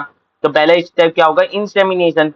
तो दी मेल और फीमेल जो गैमेट्स है वो अलग अलग बॉडी में बन रहे हैं, तो उसे किसी एक बॉडी में आना पड़ेगा। सिंपल सी बात है, हाँ कि ना? और फीमेल बॉडी में आते हैं तो मेल अपने उसे सीमेन को क्या करता है? रिलीज करता है इन वेजाइना थ्रू पेनिस, हाँ कि ना?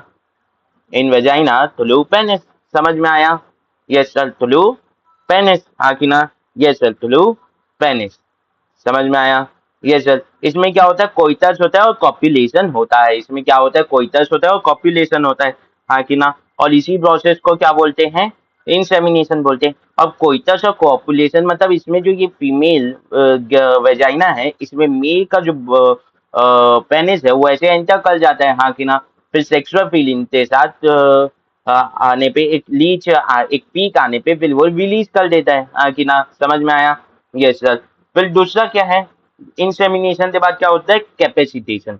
डीकैपेसिटेशन क्या है? वो जो बाइंडिंग प्रोटीन था उसका गीलिया कैपाइटस से ढक जाना, हाँ कि ना?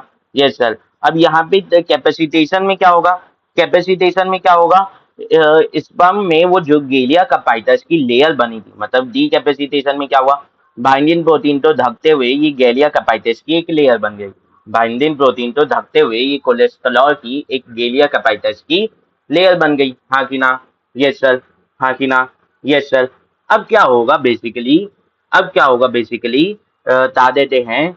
अब क्या होगा, समझने की बात है। अब जो ये वो है कौन, अब ये जो स्पर्म का हेड था जिसमें गेलिया कपाइटस की वो बन गई थी कोलेस्ट्रॉल की लेयर, उसका क्या होगा, उसका क्या होगा, उसका रिमूवल होगा, उसका क्या होगा, रिमूवल होगा, उसका क्या होगा, रिमूवल होगा। तो ये बेसिकली कैपेसिटेशन होता है क्या है, ये होता है कि जो फर्टिलाइजिंग कैपेसिटी है, फर्टिलाइजिंग कैपेसिटी है कि कितना अच्छे से फर्टिलाइज कर रहा है, कितना फर्टिलाइज कर पाएगा, हाँ कि ना? तो जो फर्टिलाइजिंग कैपेसिटी है, फर्टिलाइजिंग कैपेसिटी है स्पर्म की, उसे बढ़ाने का तरीका होता है, हाँ कि ना?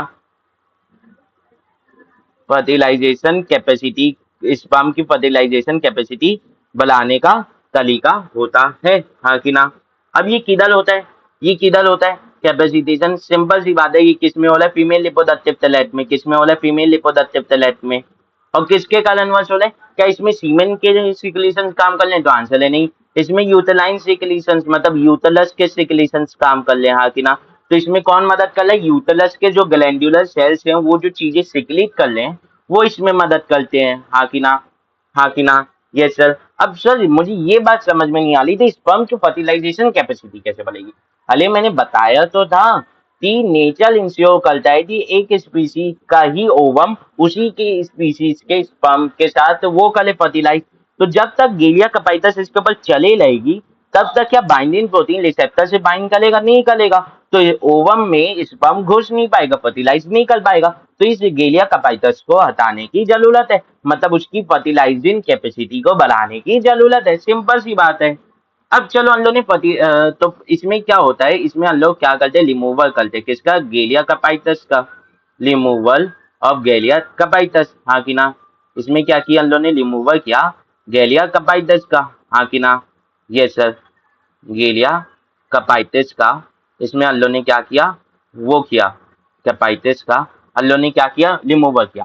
अब क्या होता है इसमें, सिर्फ गेलिया कपाइटिस का तो वो हो जाता है क्या, रिमूवल से हो जाता है क्या? नहीं सर, इसमें क्या करते हैं, इसमें स्पर्म की अल्लो वो बढ़ा रहे हैं, फर्टिलाइजिंग कैपेसिटी, हाँ कि ना? Yes sir. तो स्पर्म की फर्टिलाइजिंग कैपेसिटी बना ले, तो स्पर्म की फर्टिलाइजिंग कैपेसिटी कैसे होगी, जो सा स्पर्म पहले जाते फर्टिलाइज कर दे, हाँ कि ना? जो सा स्पर्म पहले जाते फर्टिलाइज कर दे, मतलब स्पर्म के बीच में लेस होने वाली है, तो स्पर्म की मोटिलिटी, स्पर्म की स्पीड बढ़ानी होगी। तो इसमें कैल्शियम का इनफ्लक्स होता है, इसमें क्या होता है, कैल्शियम का इनफ्लक्स होता है। जो सीमेन में कैल्शियम प्रेजेंट है वो यूटिलाइन सिक्रीशंस के कारण के स्पर्म में एंटर करने लगता है, हाँ कि ना? जिससे कारण क्या होता है, जो अंदर वो है उसके अंदर फ्लैजिलर मूवमेंट करवाने वाले उनकी जो एक्टिविटी है वो बढ़ जाती है, हाँ कि ना? Yes sir. अब स्पर्म जो है वो सेकेंडली oocyte के तरफ मूव करना चालू कर देता है, स्पर्म जो है वो बता देते हैं किसके तरफ मूव करना चालू कर देता है, बता देते हैं सेकेंडली oocyte। अब यहाँ पे एक चीज बननी है कि स्पर्म की जो वैलिडिटी है, स्पर्म कितने दिन तक सही रहता है, मतलब इनसेमिनेट हुआ तो वो कितने दिन तक वायबल रहेगा, मतलब वो जिंदा रहेगा, अपना फर्टिलाइज कर पाएगा, यानी इन दिनों के इतने दिन में अगर वो फर्टिलाइज कर लिया तब जाइगोट बनेगा। तो आंसर है 3 दिन। 3 दिन तक वायबल रहते हैं, मतलब अपना काम कर पाता है। 72 आवर्स ले लो, इसे क्या ले लो, 72 आवर्स, हाँ कि ना? इसे क्या ले लो, 72 आवर्स। पर ओवम कितने दिन तक वायबल रहता है ये भी मैटर करेगा। तो एट दी एंड फर्टिलाइज कौन हो रहा है, ओवम किससे, स्पर्म से। तो फर्टिलाइज कौन कर रहा है, वो कितने दिन तक अपना काम कर पा रहा है, प्लस जो फर्टिलाइज हो रहा है वो अपने कितने दिन तक काम यानी कितने दिन तक काम कर पा रहा है। तो ओवम कितने दिन तक काम कर पाता है, तो आंसर है ओव्यूलेशन के 1 दिन बाद तक ही वो काम कर पाते हैं, मतलब 1 डे। मतलब ओव्यूलेशन आज हुआ अगर 4 बजे, तो अगले अगले दिन के 4 से 5 बजे तक अगर फर्टिलाइज होना है तभी तक फर्टिलाइज होगा, वरना ओवम क्या हो जाएगा, खराब हो जाएगा, ओवम क्या होगा, खराब हो जाएगा।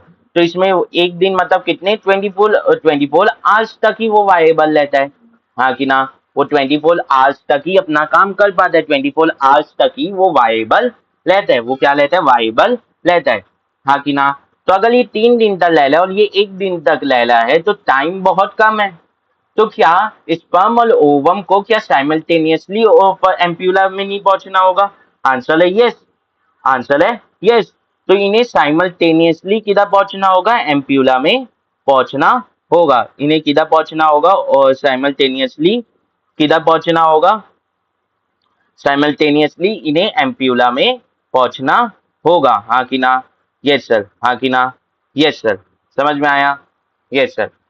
अब अब तो जिन जो कपल चाहते थे प्रेगनेंसी प्लान कर ले रहे थे, उन्हें डॉक्टर रिकमेंड करता है कि आप अपने चेक लगे ओव्यूलेशन के ऊपर, ताकि आप उन्हें बोलते हैं डॉक्टर चेक लगे कि वो अपने ओव्यूलेशन डेज के ऊपर और उसी के 1 दिन पहले या उसी दिन आप कॉपुलेशन करें।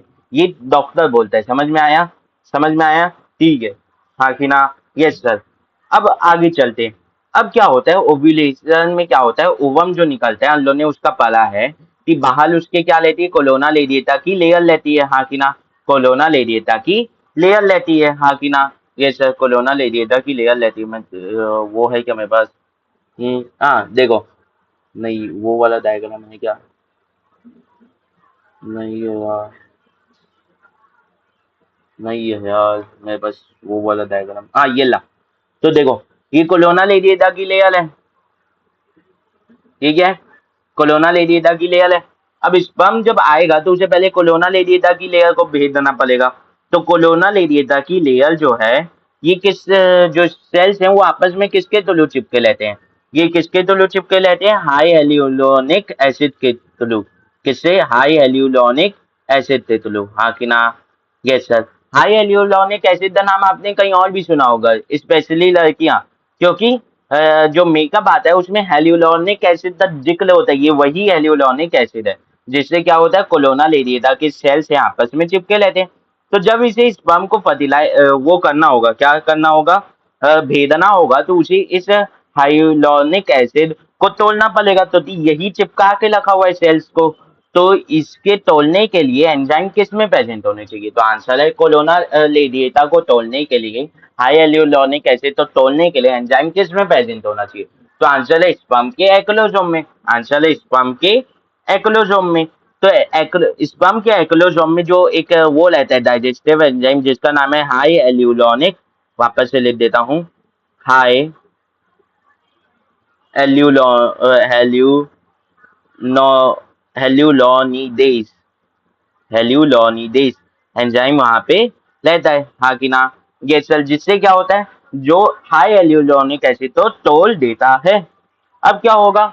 अब ये जो जोना पेल्यूसिडा की लेयर है, ये मैंने क्या बताया था कि नॉन वो है, क्या कहते हैं, ये ए सेल्यूलर है, मतलब ये सेल्स की नहीं बनी हुई।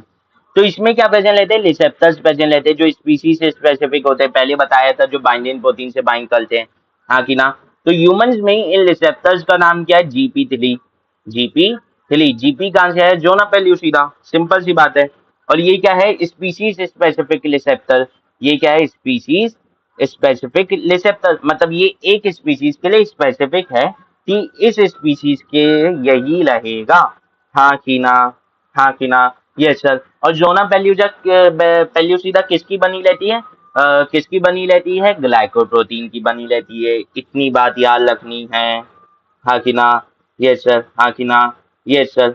अब क्या होता है, एक्रोजोम में क्या है? हाई एल्यूलोनिडेसी सिर्फ है? नहीं सर, उसमें और भी एंजाइम्स हैं। हाँ कि ना? हाँ कि ना? Yes sir.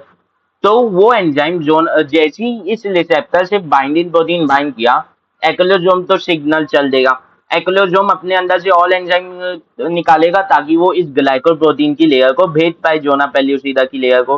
तो यहाँ पे जो एंजाइम यूज होता है उसका नाम क्या है? एक्लोसिन। उसका नाम क्या है? एक्लोसिन। ये क्या करता है? इसका एक्चुअल नाम क्या है? इसका एक्चुअल नाम है जोनालाइसिन। जोनालाइसिन। जोनालाइसिन मतलब जो जोना को तोड़ने के काम है। और यहाँ पे जोना जोना कौन है? यहाँ पे जोना जोना एक ही जोना पेल्यूसिडा है। हाँ कि ना? Yes sir. तो वो जोना पेल्यूसिडा तो भेजने के काम आता है। जोना पेल्यूसिडा तो भेजने के काम आता है। हाँ कि ना? Yes sir. हाँ कि ना? Yes sir. समझ में आई इतनी बात? इतनी बात समझ में आई आई आई आई आई। अब ये बात समझनी है, यहाँ पे स्पर्म आया तो ये जो स्पर्म है ये आया तो इसे भेजा। अब एक बार में ये इंश्योर किया जाता है कि एक ही स्पर्म पेनिट्रेट कर पाए। ये चीज इंश्योर की जाती है कि एक बार में एक ही स्पर्म पेनिट्रेट कर पाए। तो जैसे ही एक स्पर्म जोना पेल्यूसिदा तो भेद के अंदर घुसता है, वैसे ही वहां पे कुछ चेंजेस होते हैं जिसके कारण उसकी मेम्ब्रेन टफ हो जाती है, और उससे क्या होता है, ऑल स्पर्म उसमें एंटर नहीं कर पाते। पर कई बार एक्सेप्शन इस चीज के भी रहते हैं, मल्टीपल स्पर्म एंटर कर जाते हैं, 2 से 3, हाँ कि ना, ये सर। तब ये जो स्पर्म जो एंटर करेगा, क्या ये सिर्फ इसका हेड एंटर करेगा? तो आंसर है नहीं, ये पूरा का पूरा स्पर्म एंटर कर जाता है, हाँ कि ना, यस सर, हाँ कि ना, यस सर, समझ में आया? तो जैसे ही जोना पेल्यूसिदा को कौन भेदा, स्पर्म भेदा, और स्पर्म साइटोप्लाज्म में आ गया, किसके किसके ओवम के, तो क्या होता है कि सेकेंडली oocyte अपना सेकेंड मियोसिस, जो मियोसिस 2 में अटका हुआ था, वो मियोसिस 2 कंप्लीट कर लेता है, हाँ कि ना, और क्या बन जाता है, ओवम बन जाता है। क्या बन जाता है? ओवम बन जाता है। क्या बन जाता है? ओवम बन जाता है। अब जब ओवम बता देते हैं, यहाँ पे क्या हुआ, जब स्पर्म एंटर कर रहा था तो क्या उसकी प्लाज्मा मेम्ब्रेन और ओवम की प्लाज्मा मेम्ब्रेन आपस में फ्यूज कर गई? Yes sir, yes sir. तो जो जोना पेल्यूसिदा, तो जैसी भेजा वहां से क्या चालू हो गया, वहां से फर्टिलाइजेशन का प्रोसेस चालू हो गया। तो दी जोना पेल्यूसिदा से जस्ट बाद कौन लेता है? जस्ट बाद आफ्टर साइटोप्लाज्मा की लेयर लेती है, हाँ कि ना, यस सर, साइटोप्लाज्मा की लेयर लेती है। तो जैसे ही स्पर्म साइटोप्लाज्मा की लेयर तक आया, उससे स्पर्म की साइटोप्लाज्मा फिर उसकी मतलब सिनगेमी चालू हो गई, सिनगेमी चालू हो गई। फिर उसके बाद क्या हो जाती है? प्लाज्मोगेमी हो जाती है। अब क्या होगा, अब न्यूक्लियस स्पर्म का और बता देते हैं ओवम के एक ही साथ है। अब क्या होगा? कैलियोगेमी होगी, हाँ कि ना। फिर क्या होगी? एम्फीमिक्सिस होगी। फिर क्या होगी? एम्फीमिक्सिस होगी। और एम्फीमिक्सिस होने से क्या होगा? डिप्लॉइड जाइगोट बन जाएगा। एम्फीमिक्सिस होने से क्या होगा? डिप्लॉइड जाइगोट बन जाएगा। सिंपल सी बात है यार, इतनी सी, समझ में आया? समझ में आया? यस सर, इतनी सी बात है बस, हाँ कि ना, यस सर। अब डिप्लॉइड जाइगोट बन तो गया, पर डिप्लॉइड जाइगोट में एक चीज याद रखनी है कि ये जाइगोट मेल बनाएगा या फीमेल बनाएगा बच्चा, ये कैसे डिसाइड होगा? एक बात याद रखनी है कि हमारे पास कितने क्रोमोसोम है। हमारे पास principle of inheritance and variation वाला चैप्टर तो पढ़ चुके हैं।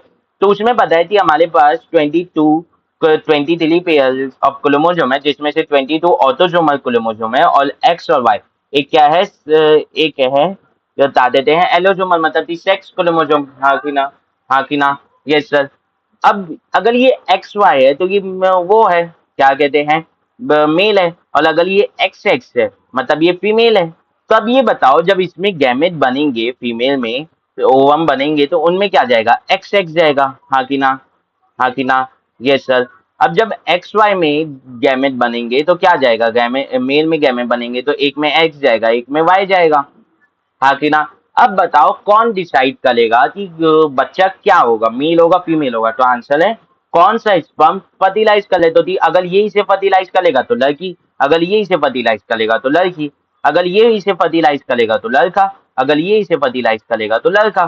तो 50% चांसेस है कि वो हो बता देते हैं मेल हो सकते हैं, और 50% चांसेस है कि फीमेल हो सकते हैं। अब ये बात याद रखनी है कि ये भी डिपेंड करता है तो सेक्स, ये क्या है बेसिकली, सेक्स डिटर्मिनेशन है। ये क्या है बेसिकली, सेक्स डिटर्मिनेशन है। तो सेक्स डिटर्मिनेशन हो किससे रहा है? मेल से, मेल पार्टनर से। मतलब कौन कर रहा है? फादर डिटरमाइन कर रहा है, हाँ कि ना, फादर डिटरमाइन कर रहा है। अब इसके पीछे एक और चीज बताता हूँ।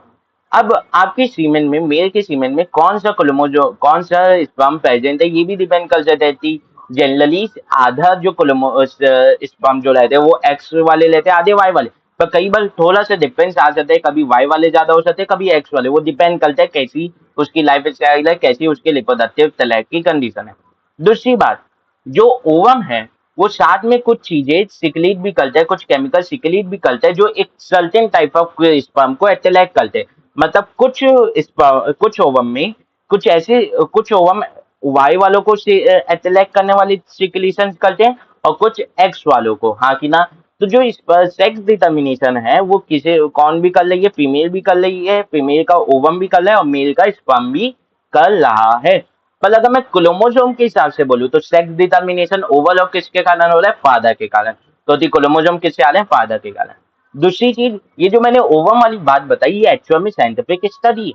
पर ये बताई क्यों नहीं जाती? क्योंकि बहुत पहले के ज़माने में बहुत पहले क्या होता था, पर्सिक्यूशन होता था, जो 3 लोगों को लड़के चाहिए रहते थे। हाँ कि ना? Yes sir. तो उसके कारणवश क्या होता था कि जो फीमेल्स है उनके साथ अत्याचार होता था बहुत पहले।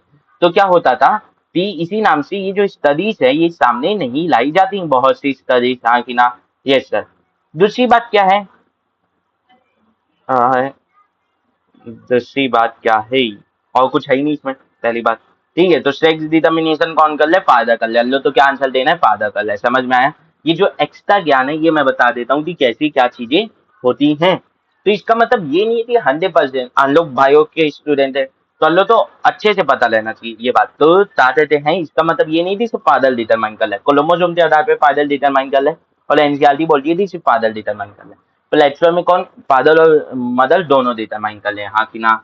Yes sir. ठीक है। तो अब आते हैं कि एनसीईआरटी क्या लिखती है उसके ऊपर। तो क्या है फर्टिलाइजेशन? फर्टिलाइजेशन है fusion of male and female gamete and formation of diploid zygote, the gisel is called fertilization. Fusion of male and female gamete and formation of diploid zygote is called fertilization. इसमें कितने process हैं? 4 process है। इसमें कितने process है? 4 process है। पहला process क्या है? सिनगेमी। दूसरा प्रोसेस क्या है? प्लाज्मोगेमी। तीसरा प्रोसेस क्या है? कैलियोगेमी। और चौथा प्रोसेस क्या है? एम्फीमेक्सिस। नोट क्या है? साइट ऑफ फर्टिलाइजेशन क्या है? एम्प्यूलर लीजन ऑफ फेलोपियन ट्यूब। पहले क्या दे रहा था? एम्प्यूलरली स्टमक जंक्शन, पर अब वो गलत है, एनसीईआरटी बदल चुकी है, अपने आप तो सुधार चुकी है। अब आते हैं fertilisation is a chance event. वो चांस इवेंट है। चांस इवेंट कैसे है? क्योंकि स्पर्म और ओवम जो है वो हमेशा के लिए वायबल नहीं रहते। स्पर्म 3 दिन के लिए वायबल रहता है और ओवम 1 दिन के वायबल रहता है। इसीलिए स्पर्म और ओवम जब एक साथ आते हैं तभी फर्टिलाइजेशन होता है। हाँ कि ना? इसी कारणवश जो सभी all copulation can not lead to pregnancy और फर्टिलाइजेशन, इसीलिए हर एक कॉपुलेशन से प्रेगनेंसी या फर्टिलाइजेशन नहीं होता। हाँ कि ना? Yes sir. हाँ कि ना? Yes sir. तो fertilization can only occur if the sperm and the ovum which the ampulla simultaneously. अब ओवम लिखना सही नहीं है, अब सेकेंडली उसे जनरली लिखना चाहिए। तो एनसीईआरटी भी अपने आप तो सुधार चुकी है। हाँ कि ना? Yes sir. ठीक है। All copulation cannot lead to fertilization and pregnancy. Many sperm which is egg or secondary oocyte in the ampulla part of the fallopian tube, but only one sperm can enter the egg. इसी को क्या बोलते हैं? मोनोस्पर्मी। इसी को क्या बोलते हैं? मोनोस्पर्मी। डेफिनेशन क्या है?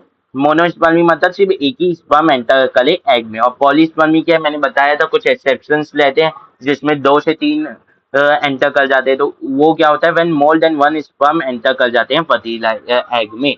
हाँ कि ना? Yes sir. हाँ कि ना? Yes sir. तो वो जो कई जुड़वे ऐसे पैदा नहीं होते जो आपस में किसी बॉडी पार्ट से जुड़े रहते हैं वो फिजिकली, तो वो जो है वो इसी पॉलीस्पर्मी के कारण होता है। हाँ कि ना? Yes sir. अब मैकेनिज्म ऑफ फर्टिलाइजेशन क्या? पहला है इंसेमिनेशन। इसकी डेफिनेशन क्या है? Transfer of sperm into female genital tract. इसमें क्या होता है? स्पर्म का ट्रांसफर होता है फीमेल जेनाइटल ट्रैक्ट में। सेकंड क्या? Capacitation of sperm.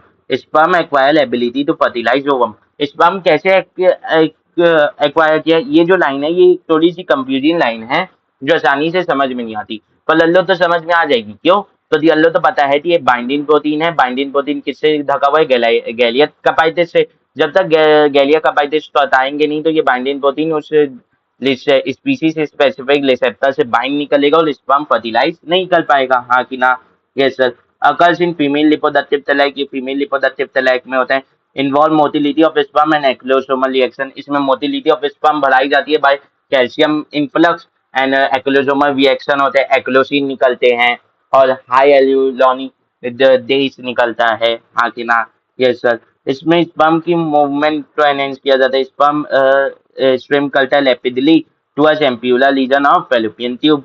अब पार्ट ऑफ ओवम क्या है? ओवली से ओव्यूलेशन हुआ। ओव्यूलेटेड एग जो है वो एंटर करता है फैलोपियन ट्यूब में विद द हेल्प ऑफ फिम्बिलिए जो इनफंडिबुलम का पार्ट होता है, और एग ट्रांसपोर्टेड हो जाता है टुवर्ड्स एम्प्यूला। पर एग तो नॉन मोटाइल रहते हैं तो कैसे ट्रांसपोर्ट होता है? जो फैलोपियन ट्यूब है उसमें मैंने बताया था कि सीलिएटेड सेल्स रहते हैं, और सीलिया जो है वो एक ही से मूवमेंट करता है। तो वो ओवली से यूटरस के तब मूवमेंट करता है। तो यहाँ पे वो है कौन? ओवली ये इन्फंटिबुलम ये एम्प्यूला, तो जब इधर मूव करना है तो ऐसे मूव करवाते हैं, हाँ कि ना। तो एट दी एंड एम्प्यूला में आ ही जाता है egg, हाँ कि ना। Yes sir. ठीक है। तब क्या होता है बेसिकली कि जो स्पर्म है जो अरे हाँ, तो स्पर्म और एग जो लीच करते हैं एम्प्यूलर लीजन साइमल्टेनियसली, तो क्या होता है sperm came in contact with egg membrane, egg की मेम्ब्रेन के साथ कांटेक्ट में आता है। एक्लोजोमल रिएक्शन एक्टिवेट होते हैं। फर्स्टली जो स्पर्मी लाइसिन एंजाइम है और एक्लोजोम डिसॉल्व कर देते हैं कोलोना लेडिएटा। स्पर्मी लाइसिन बोल सकते हो या हाई एलियोलोनिडेज बोल सकते हो, हाँ कि ना। इस असल में बहुत से थोड़े और एंजाइम भी निकलते हैं, तो वो कलेक्टिवली स्पर्मी लाइसिन एंजाइम कहला जाते हैं, पर लल्लो तो क्या याद रखने हैं, हाई एल्यूलोनिडेज। ठीक है। अब कोलोना लेडिएटा कंप्लीटली डिसॉल्व हो जाती है एम्प्यूलर लीजन ऑफ एलोपियन ट्यूब में। फिर क्या होता है स्पर्म कॉन्टेम में आता है जोना पेल्यूसिडा के, जहाँ पे जेपी थिली रिसेप्टर्स होता है। जेपी थिली रिसेप्टर किससे बाइंड करता है, बाइंडिंग प्रोटीन से, हाँ कि ना। Yes sir. फिर इसके कारण क्या होता है प्लाज्मा मेम्ब्रेन अब बता देते हैं उसमें अ, अब क्या होगा जेपीटी रिसेप्टर के कांटेक्ट में आया तो जोना लाइसिन एंजाइम निकलता है एक्लोजोम के और क्या करता है जोना पेल्यूसिडा तो भेज देता है स्पर्म। अब जैसे ही जोना पेल्यूसिडा तो भेदा स्पर्म पूरा एंटर कर गया, तो जो प्लाज्मा मेम्ब्रेन ऑफ एग में चेंजेस आता है, जिसके कारण permeability of plasma membrane increase हो जाती है फॉर Na प्लस आयन, हाँ कि ना। जिससे डीपोलराइजेशन हो जाता है प्लाज्मा मेम्ब्रेन का और इन्फ्लक्स होता है सोडियम आयन का, हाँ कि ना। अब ये सोडियम आयन के इन्फ्लक्स के कारण क्या होता है जो पॉलीस्पर्मी है, मतलब कि ऑल स्पर्म एंटर नहीं कर पाते, और ऑल स्पर्म एंटर नहीं कर पाते तो पॉलीस्पर्मी को प्रिवेंट करना रहता है, हाँ कि ना। Yes sir. अब जब ये स्पर्म एंटर कर जाता है साइटोप्लाज्म में एग के, वो इन्फ्लक्स होता है कैल्शियम प्लस आयन का, जो एक्टिवेट कर देता है कॉर्टिकल रिएक्शन, जो इंड्यूस करता है एक्सोसाइटोसिस ऑफ कॉर्टिकल ग्रैन्यूल्स। ये सब बकवास याद नहीं रखना है, ठीक है, हाँ कि ना। Yes sir. तो क्या होता है मियोसिस टू कंप्लीट होता है और क्या कहते हैं बेसिकली फ्यूजन हो जाता है मेल और फीमेल गैमेट का। बस इतनी सी बात याद रखनी है, ये सारा एक बकवास है ऐसी एक्स्ट्रा जो टीचर लोग पढ़ाते हैं ये बकवास है पूरा। ठीक है, अब आगे आते हैं सेक्स डिटर्मिनेशन किसके ऊपर डिपेंड करता है, बोल दिया यहाँ पे मेल्स के ऊपर डिपेंड करता है, पर लल्लो तो असली अब भी पता है कि मेल्स के ऊपर भी डिपेंड करता है फीमेल्स के ऊपर भी डिपेंड करता है, हाँ कि ना। तो लेफ्ट साइड क्या है जब इसका चार्ट बनाया जाता है, तो एनसीईआरटी के चार्ट तो मैंने यहाँ वर्स के फॉर्म में लिख दिया है, हाँ कि ना। जब एक्स एक्स एक्स वाला ओवम और एक्स वाला स्पर्म वो करेंगे तो क्या बनेगा एक्स एक्स वाला जाइगोट, हाँ कि ना। ये सर ये एक्स एक्स क्या है सेक्स क्रोमोसोम है, तो ये क्या है फीमेल है। ये क्या है एक्स क्या है वो ओवम और वाई क्या है स्पर्म। तो जब ये फर्टिलाइज करेंगे तो क्या बनेगा एक्स और वाई वाला जाइगोट, हाँ कि ना। तो अब ये क्या है ये मेल है, ये क्या है मेल है, सिंपल सी बात है। अब इस मेजर पॉइंट क्या है all structures of sperm dissolve in cytoplasm except nucleus sperm nucleus और प्रोक्सिमा सेंट्रियोल एंड माइटोकॉन्ड्रिया, क्योंकि वो जलूलत है जाइगोट को, हाँ कि ना। Yes sir. इम्प्लांटेशन अकर्स है, ये बाद में पढ़ लेंगे। कोलोना लेडिएटा जो है वो कम्प्लीटली डिसॉल्व हो जाती है फेलोपियन ट्यूब में, मतलब कोलोना लेडिएटा गायब हो जाती है, जाइगोट में कोलोना लेडिएटा प्रेजेंट नहीं होती, हाँ कि ना। Yes sir. Zona pellucida uterus में डिसॉल्व होती है इम्प्लांटेशन से जस्ट बिफोर, हाँ कि ना। Yes sir.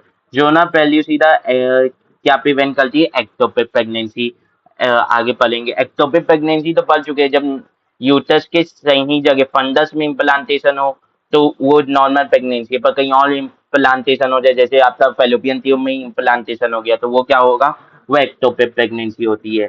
एक्टोपिक प्रेगनेंसी क्या होती है इम्प्लांटेशन ऑफ एम्ब्रियो, मतलब जाइगोट मल्टीप्लाई करते उसके सेल्स मल्टीप्लाई कर जाते क्या बना लेते हैं एम्ब्रियो बना लेते हैं, हाँ जी ना।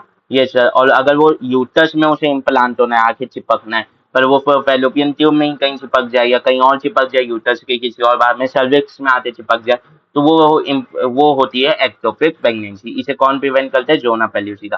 तो अगर जोना पेल्यूसिडा थोड़ी पहले ही डिजॉल्व हो गई तो ये एक्टोपिक प्रेगनेंसी होने के चांसेस होते हैं, हाँ कि ना। Yes sir. ठीक है, तो आज के लिए बस इतना ही रखते हैं। फिर कल इम्प्लांटेशन और थोड़ा सा क्लीवेज एम्ब्रियो फॉर्मेशन पढ़ेंगे, तो वो इम्प्लांटेशन से ही रिलेटेड है। ठीक है। जय श्री राम।